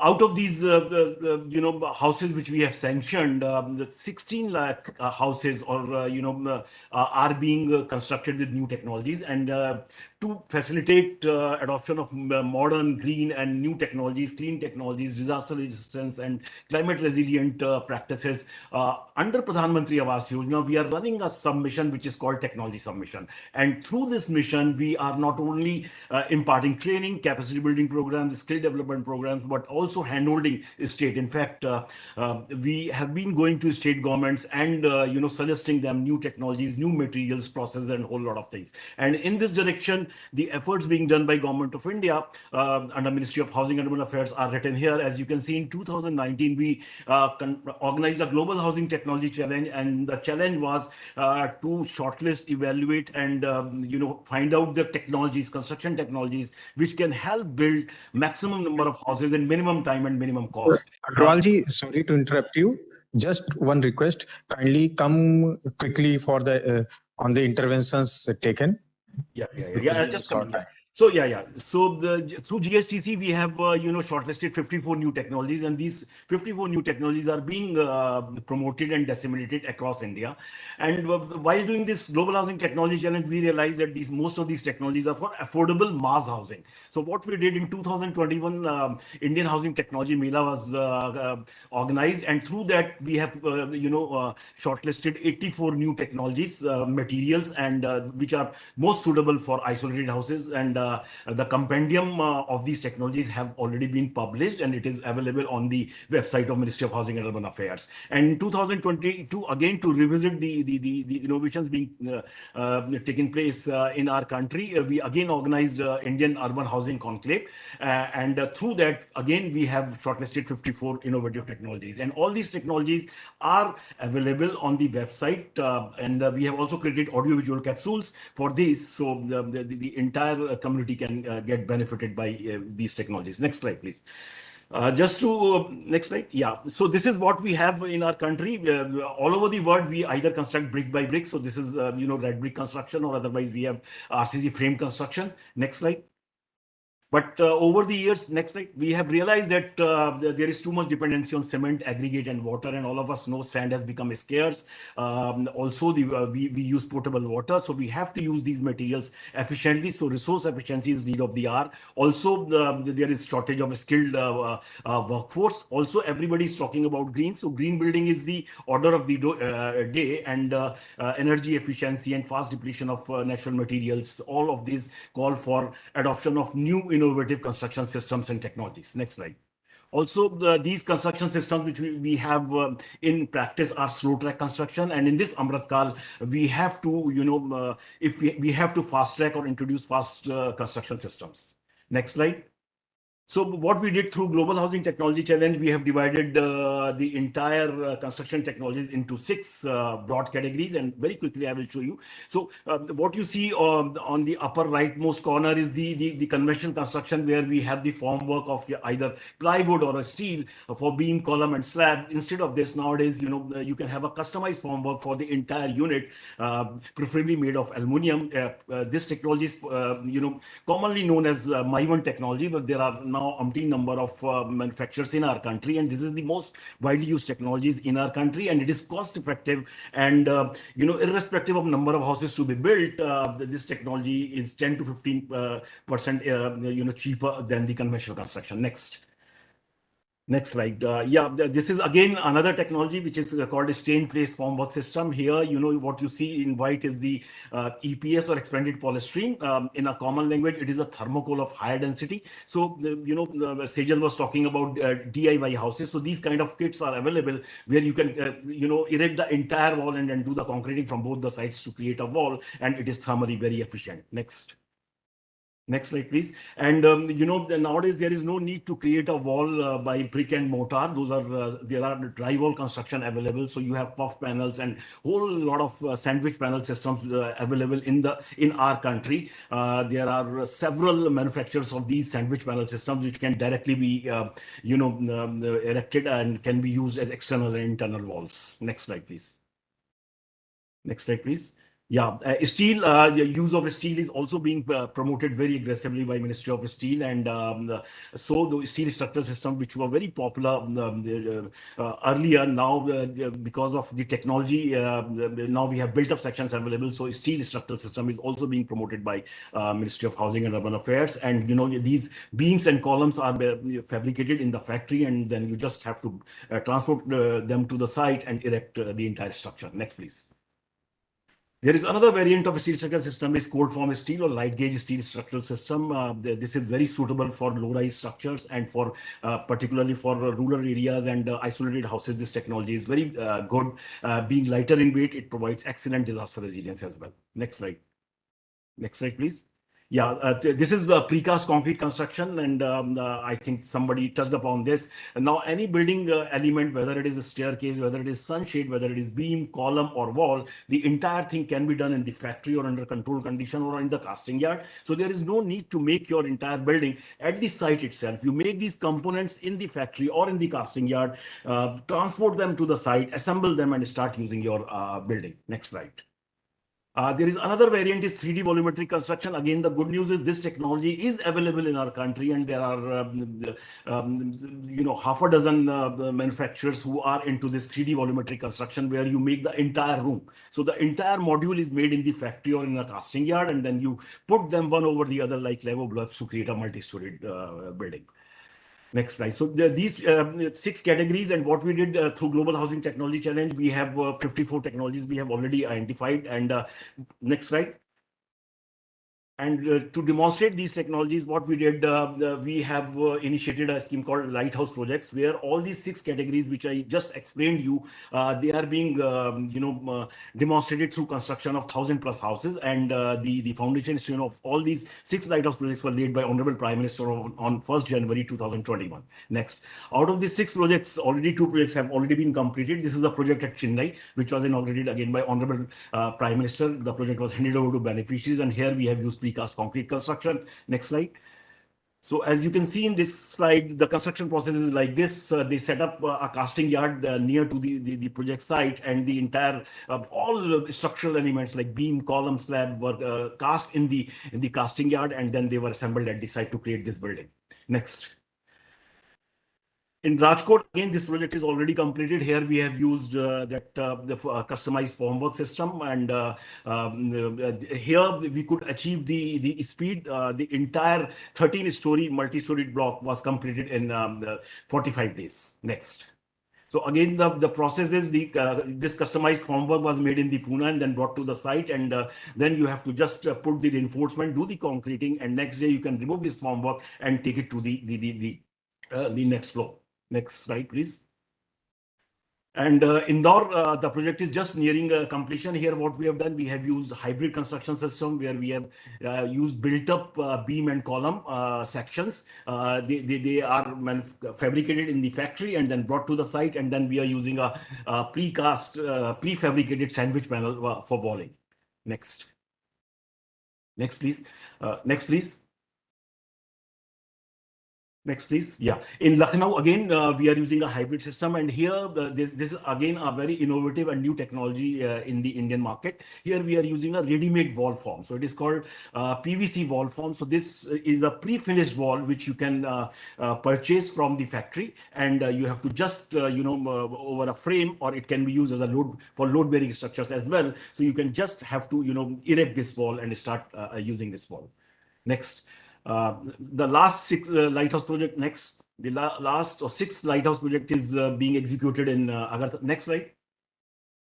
In Agartala, again, here hybrid system is being used, where we are using our steel sections for beam and columns, and then in between we are using light gauge panels for walls. So these all 6 lighthouse projects, specifically the name is given lighthouse projects so that they can give direction to the construction fraternity of our country. And all the participants, we have been inviting everyone to go. Next slide, please. Everyone to go there and see these projects, study these technologies, and try to adapt them in Indian conditions. The last slide is, next slide. In Ranchi, what we are doing, we are using 3D volumetric construction, and again, I invite everyone to go and see themselves. Here, just adjacent to site, we have a casting yard where the entire module. So the entire module means all the 4 walls along with the slab, they are cast in under control condition, and then they are brought to the site, and these modules are put one over the other to create this multi-story stock of 9-story structure. Next slide. So this is the construction process. What you can see, you have a casting yard, then you make these modules, then through tower cranes, you hoist these modules and put one over the other to create the multi-story stock. Next slide. So these lighthouse projects are being projected as live laboratories, and we are conducting a whole lot of training programs for these lighthouse projects, so that these technologies are being adapted in our country. And as I told you, under Pradhan Mantri Awas Yojana, 16 lakh houses are being built using innovative technologies, and across India, all these states now are going for either technology neutral tender or innovative technology specific tender, and have been using these technologies. In addition to this, there is one of the impediment while using these technologies, absence of specification. Shailesh, again, I'm just interrupting you because This is it's last slide. taking time. My request is that keep 2 points ready for what are the more steps to be taken for promotion of new technologies that you can tell during question answer session. That was the last slide. Just so through these technologies, the CPWD is also developing schedule of road and grade specifications, and we are disseminating these technologies through handholding and the other capacity building programs. Thank you very much for your time. Thank you. Thank you, Agrawal Sahab.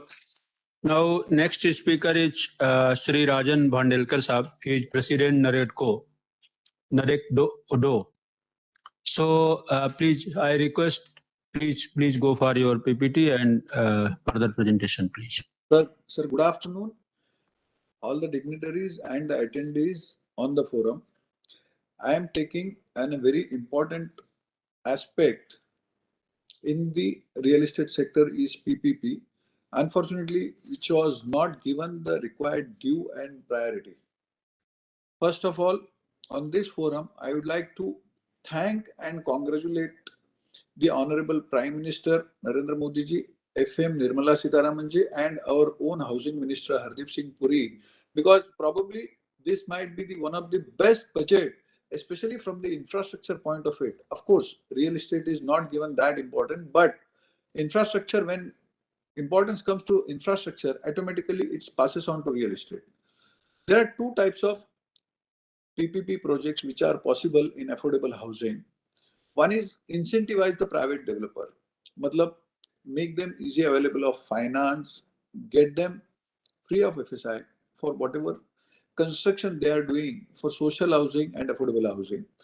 Joint venture, there are joint venture where government has land and government can give them viability funding also.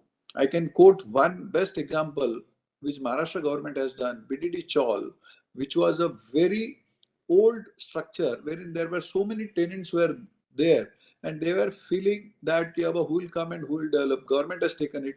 Moreover, one of the biggest slum in the entire world, Dharavi, that is also given to Adani ji, and that is developed by Adani ji.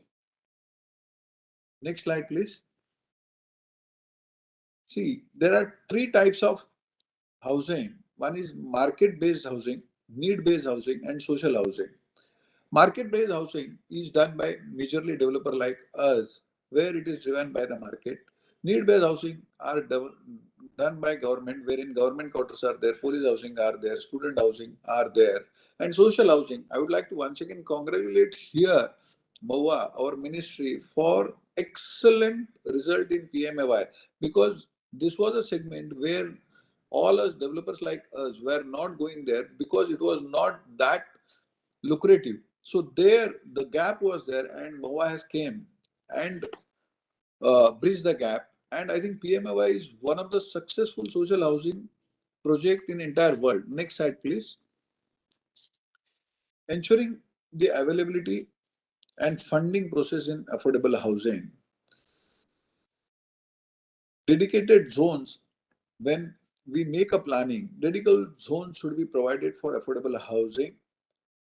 Government can give, has land bank, so automatically land banks, because if you see railways are there, ports are there, or every government department has so many land banks which are not used. And I'm sorry to tell you that in majority of the lands, especially in Maharashtra or Mumbai, majority of slums have come across. So if before these things come across, government only comes over with this land and presents and does a partnership with a PPP on a PPP model, it would be very good. It was Finance Ministry has come up with Swami Fund, which was a very, very good fund because there are so many stress projects were there. In time of Corona, exactly this fund was came, and so many people who are thinking what would be their fate, they have been provided by the house. The same way, another fund can be created for this affordable housing. Next slide, please.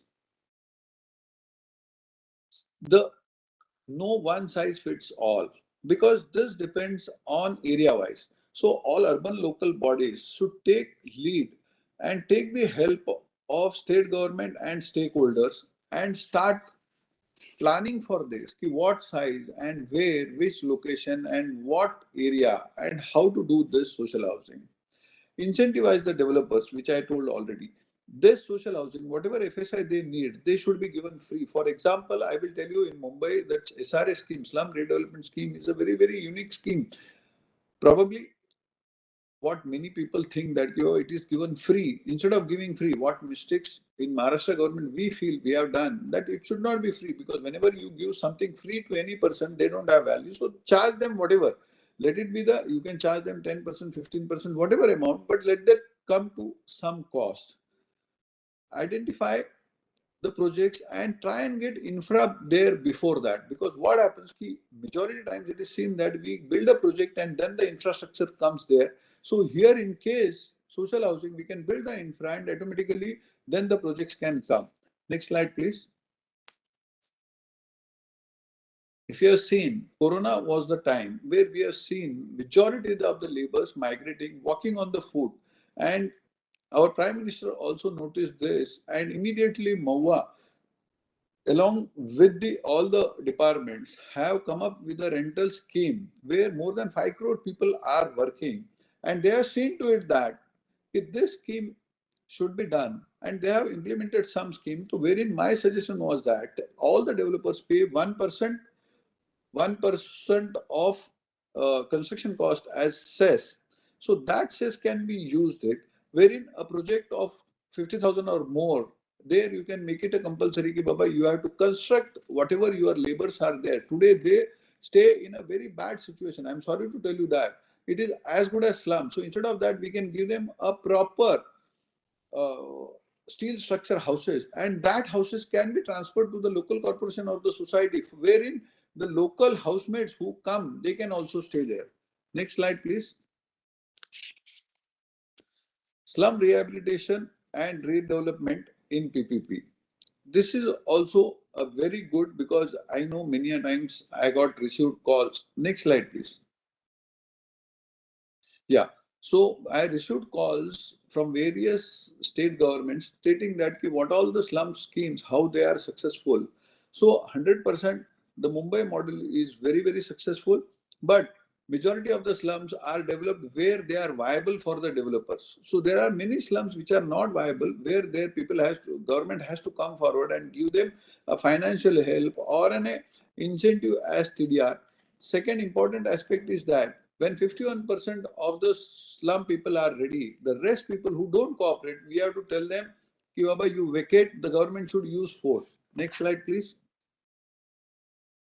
Yeah, next slide.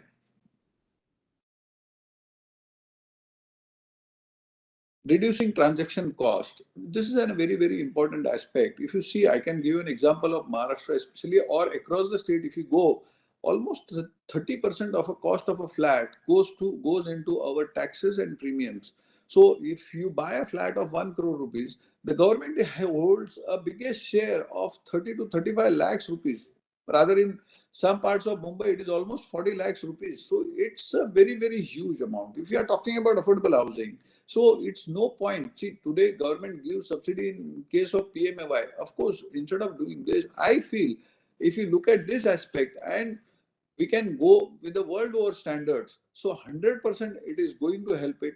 Second important aspect is that RBI also, today RBI is not funding us in premium FSI or TDR. So that is also an important aspect where we should look in. Next slide, please. Ease of approval. See, today if you ask any developer कि उसकी सबसे ज्यादा खुशी कब होती है, तो जब उसको सारे अप्रूवल मिल जाता है, तब उसको सबसे ज्यादा खुशी होती है, क्योंकि specially in Maharashtra Not now. Now we get environment approval very easily, but there was a time where the pending line was for almost 2 years. So what is my request is that any approval, that it should not have more than 3 levels, because many a times we see that surveyor is there, sub-engineer, executive engineer, then deputy city engineer, then the additional commissioner and commissioners. So various tables are there. That has to be reduced, because it should not be any given time, it should not be more than 3 people.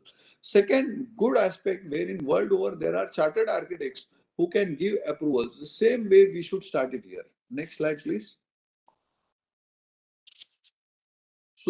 Social housing and combination of both rental and ownership base. So rental, if you see worldwide more than 50% people stay in rent, wherein fortunately we are lucky here in India, people have changed there, because now only CBRE report was issued, and in that report they told you more than 70% of millionaires, they want to have their own house. It's a very, very good news for all the developers who are into real estate. Second more important aspect is that the moment you start rental housing, and if you create a stock of rental housing, I can assure you, I can guarantee you, there won't be any new slums would be coming. See, today, no Indian, no citizen wants to stay in slum, because he doesn't want his children or family to have that type of situation or atmosphere to live in. The moment you create ample rental housing, nobody will stay in slums. So that is going to be a very, very good aspect for entire city, state and country. Next slide, please.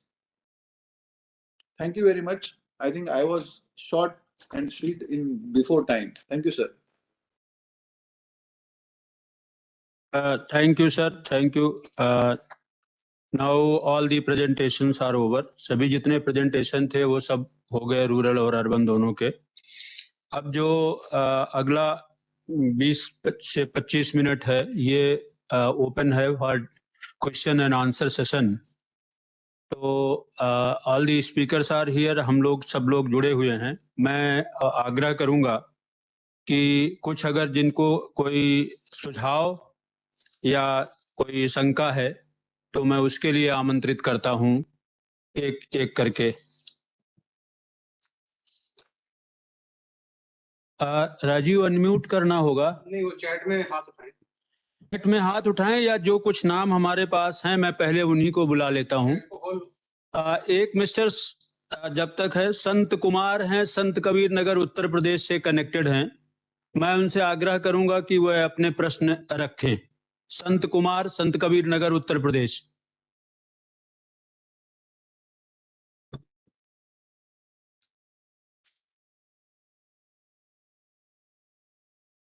अगर वो नहीं है तो पीलीभीत से एक connected हैं. उनको पूछते हैं.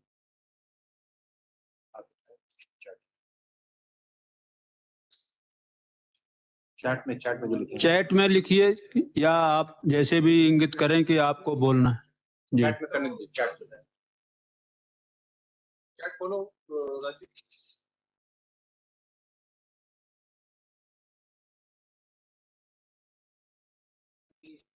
सर इस तरह से सर बड़ा मुश्किल होगा सर. कुछ लोग ऐसे हैं जो ये भी नहीं. कैसे वो बताएंगे कि सर हमने कुछ पहले से सूची बना रखी थी कि जिन लोगों ने प्रश्न पूछना था. मैं जो पंकज गुप्ता जी हैं BMTC से, मैं उनसे आग्रह करता हूं कि वो अपने जिनका क्वेश्चन था related employment generation and low cost housing पे. Pankaj Gupta ji.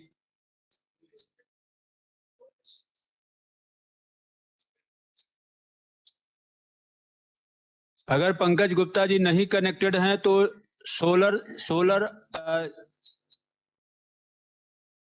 Solar devices and solar techniques के बारे में उत्तर प्रदेश से AK सिंह जी पूछेंगे. सर मेरा क्वेश्चन है सर चेतन सोलंकी सर से कि ये जो सोलर पैसिव आर्किटेक्चर क्या है और जो एनर्जी कंजम्पशन को ये कम कैसे करेगा, ये इस पे सब जानकारी चाहिए. जी, सोलर पैसिव आर्किटेक्चर में मतलब एनर्जी का हम 2 तरह से उपयोग कर सकते हैं. एक्टिव तरीके से मतलब हम बल्ब का उपयोग करके लाइट का अंदर कमरे में ले जाएं या सूर्य के प्रकाश को कैसे दिन में उपयोग किया जाए। तो बिना किसी उपकरण के जब हम एनर्जी को उपयोग करते हैं तो सोलर पैसिव आर्किटेक्चर होता है। जैसे किसी भी बिल्डिंग को 3 एनर्जी लगती है, तो लाइटिंग के लिए लगता है, एक कूलिंग के लिए लगता है, एक वेंटिलेशन के लिए लगता है, एयर सर्कुलेशन के लिए।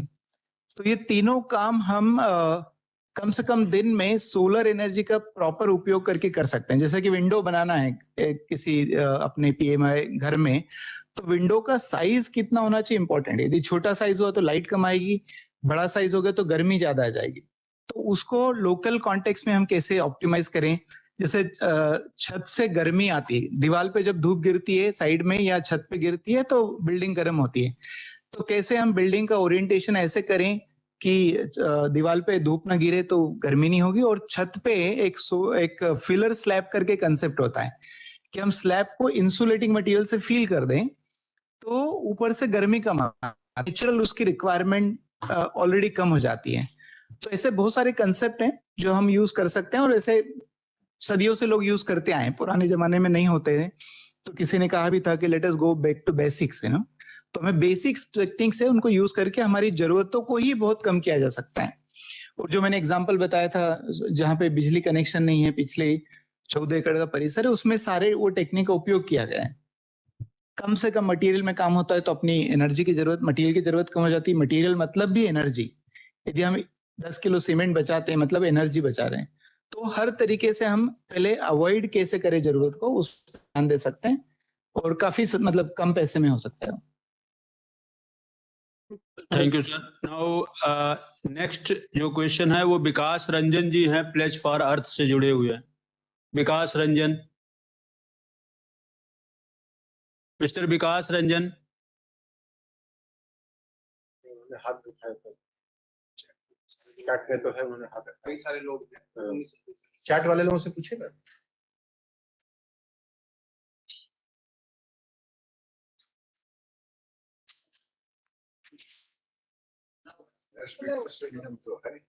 चैट में एक श्रुति नाम की मैडम ने पूछा है, कैसे बोल रहे हैं चैट में नहीं है।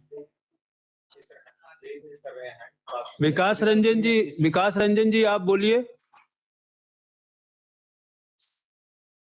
मिस्टर रंजन, उनको अनम्यूट तो करो। चैट में बहुत सारे हैं क्वेश्चन, चैट वालों से पूछिए। विकास रंजन जी बताइए। आप वहां बैठ जाओ ना, वहां बैठ के एक बार खुद ही कोऑर्डिनेट कर दो ना, यहाँ से तो चैट दिख नहीं रहा।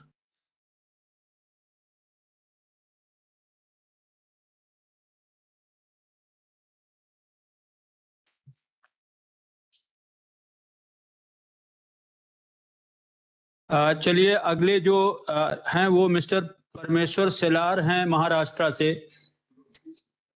ये श्रुति है। हेलो सर, आवाज आ रही है मेरी? परमेश्वर सेलार जी महाराष्ट्र से, उसके बाद श्रुति मैम। जी sir, thank you.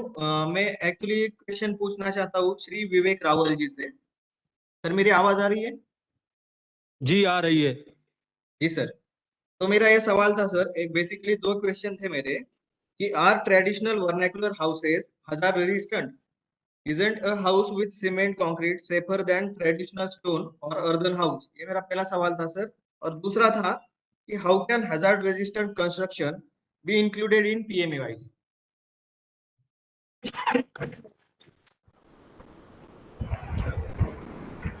Hello, can you hear me? Yes, Rawal sir, please go ahead. Yeah.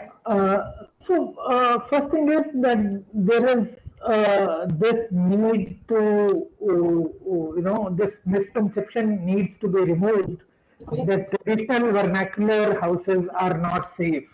If you build with earth or bamboo or timber, those houses are not safe. That is not true. Everywhere we've seen, like in one presentation from Assam, Ekka Saab showed that how missing community had developed a solution of building houses with bamboo on stilts. Similarly, in Kutch, we have circular houses which are safe in earthquake, the Bhunga houses. In Himachal or in Uttarakhand, you find Katkuni type of construction, which involves using timber bands with stone masonry. So, which makes it seismically safe. Similarly, in Jammu Kashmir, you find typologies which are safe for earthquakes.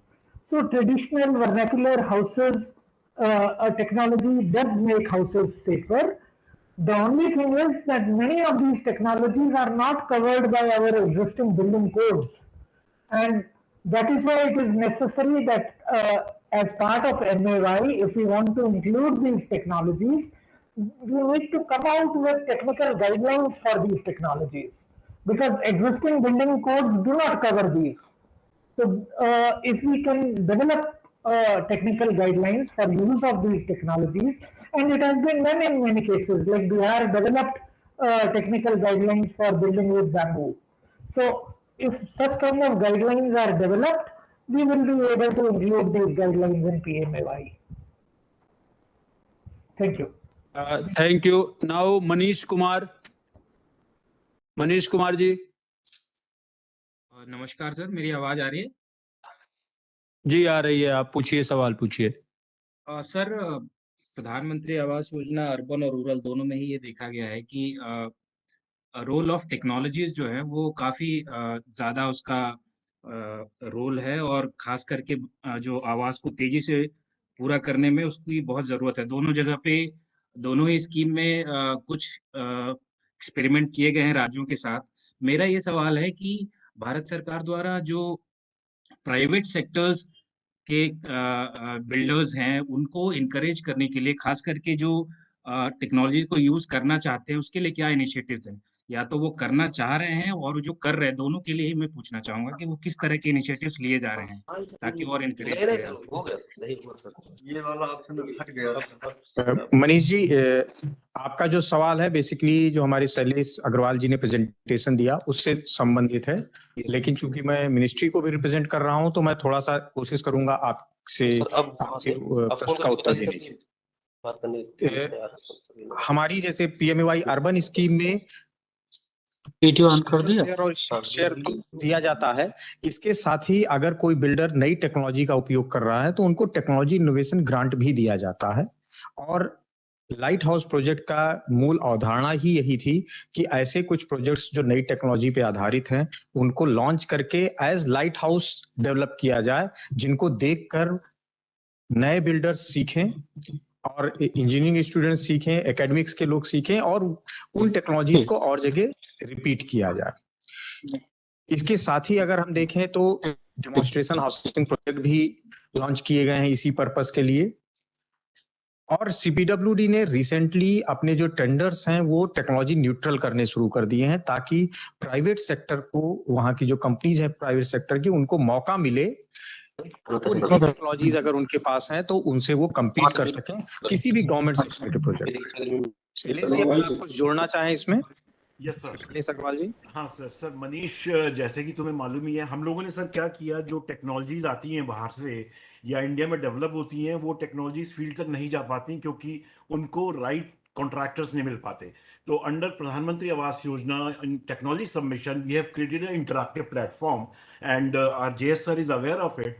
हम वहाँ पे constantly sir on bi monthly basis we call these people and उनका interaction कराते हैं और एक interactive platform देते हैं जहाँ पर कि ये नई टेक्नोलॉजी वाले और बिल्डर्स एक साथ मिलें और उन टेक्नोलॉजीज को आगे ले जाए। इसके अलावा सर जितने भी हाउसेज हैं, CII, NERETCO के साथ sir on a regular basis we have been conducting these kind of programmes and encouraging these builders and developers. Also with Council of Architecture and Indian Institute of Architects, we have tie-ups and we are constantly handholding these people, जिससे कि इन technologies को sir आगे बढ़ावा मिले। Thank you. Thank you sir, it was very helpful, thank you very much. Next Shruti अपना सवाल पूछेंगे। Hello, sir.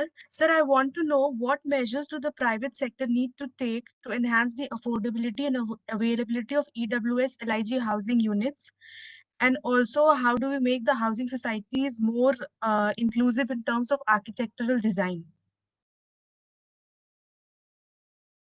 सुभगतो Das Gupta ji, क्या आप इस पर कमेंट करना चाहेंगे? क्योंकि मैं देख रहा हूँ ये काफी कुछ आप ही के प्रेजेंटेशन से रिलेटेड लग रहा है।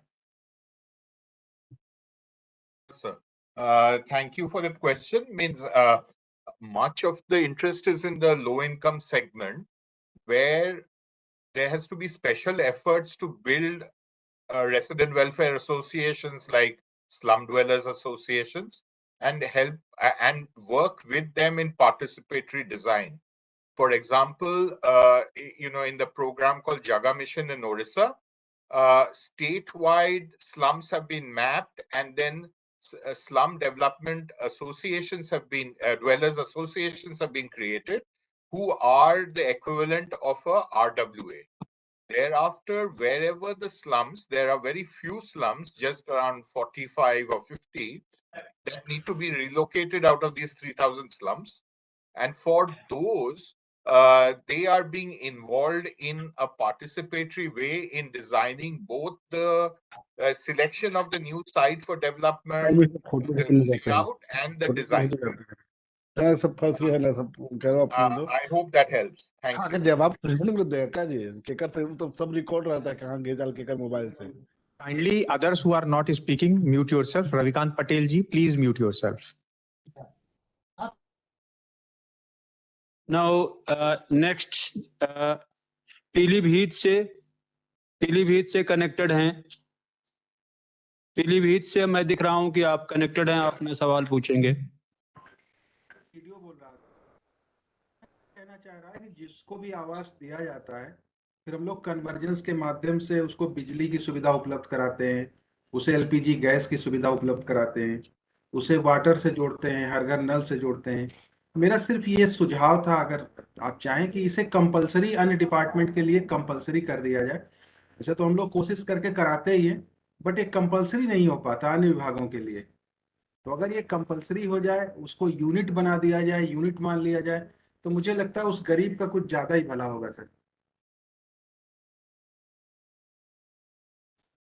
आपकी वैसे तो आप अवगत हैं कि प्रधानमंत्री आवास योजना ग्रामीण में ये जैसे नरेगा के साथ मैंडेटरी कन्वर्जेंस है 90 और 95 दिन की मजदूरी का, लेकिन बाकी जो प्रधानमंत्री आवास योजना के लाभार्थी हैं उनको बिजली, पानी और जो गैस का कनेक्शन है वो भी मुहैया कराया जा रहा है। लेकिन ये अनिवार्य नहीं है कि ऐसा होगा, लेकिन उनको आपके मतलब जो प्रोग्राम के इम्प्लीमेंटर हैं उन लोगों के समन्वय से ही इसको क्रियान्वित किया जा रहा है। अभी फिलहाल यही स्थिति है। Okay sir.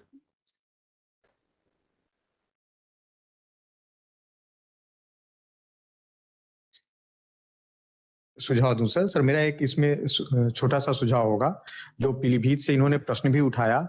सर हमारी पीएमएवाई ग्रामीण की गाइडलाइंस में भले ये ना हो कि ये मैंडेटरी है, लेकिन कोई रोक नहीं है कि उसके जो लाभार्थी हैं उनको अन्य योजनाओं का लाभ मिले।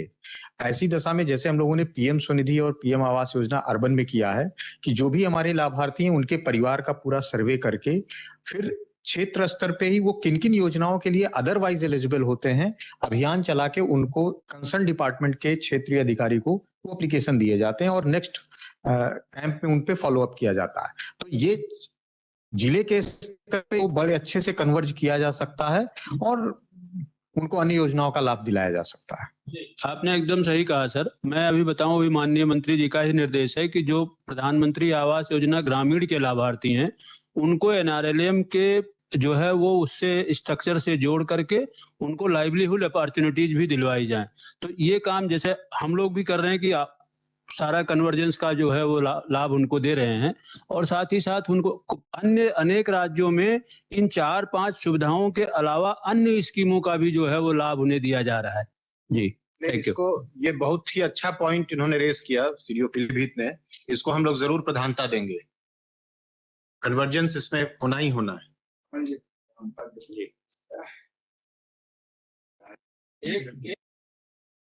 देखने का और समय है। ये संत कुमार जी संत कबीर नगर से अगर कनेक्टेड हों तो वो भी अपनी बात रखेंगे।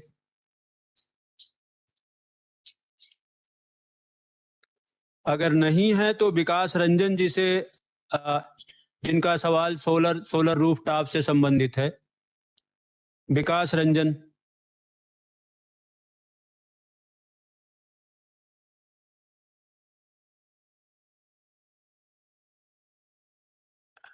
वैसे विकास रंजन जी का सवाल आप क्वेश्चन पढ़ दीजिए और हाँ। जवाब दे दें। हाँ। मैं विकास रंजन जी का सवाल मोस्टली सर जो है वो प्रोफेसर सोलंकी से रिलेटेड है, या उर्मिश श्रीवास्तव जी भी इसमें ऐड कर सकते हैं। तो मैं प्रोफेसर सोलंकी से ही कहूंगा कि चूंकि प्रश्न सर सामने है, इसका अगर आप उत्तर देंगे तो वो सबके लिए हितकर होगा। जी, आई थिंक क्वेश्चन है कि 50 गीगावाट का जो पोटेंशियल है उसको हम PMAY में कैसे यूज कर सकते हैं, और अगले 3 से 5 साल में कैसे कर सकते हैं, सरल किट कैसे बना सकते हैं। वेल, जैसे मैंने कहा था अपने प्रेजेंटेशन में कि सोलर का उपयोग करना बहुत ही सरल है। उसमें 3-4 जो बिल्डिंग ब्लॉक्स हैं, सोलर पैनल, बैटरी, इलेक्ट्रॉनिक्स हैं। जैसे हमने एक ट्रेनिंग बनाया था, उसका नाम है एक कमरा सोलर का। सब लोग अपना एक कमरा सोलर पे करें और खुद से करें, इतना सरल है। तो उसके लिए हर व्यक्ति अपने घर का एक कमरा सोलर पे, तो सोलर की जर्नी पूरे देश में चालू होगा।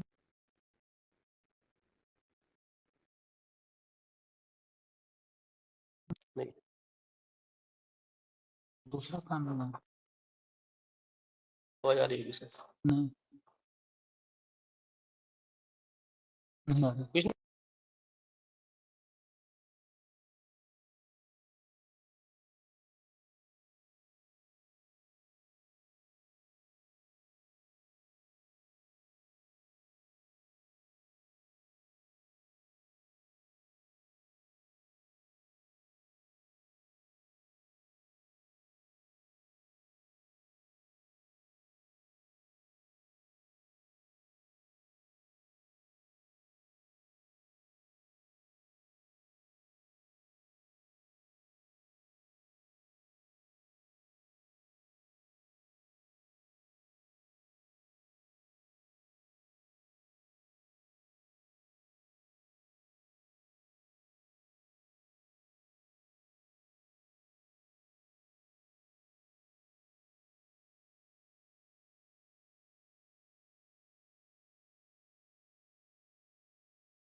बस देखिए हटा दो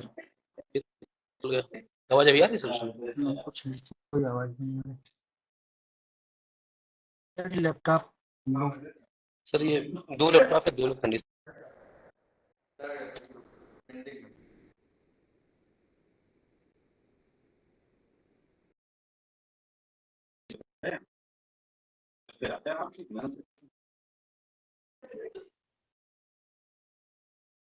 समझ नहीं आ रही तो बोल रहे हैं वहां से कुछ नहीं पड़ रहा नहीं सर। बाकी सब लोगों को म्यूट करके।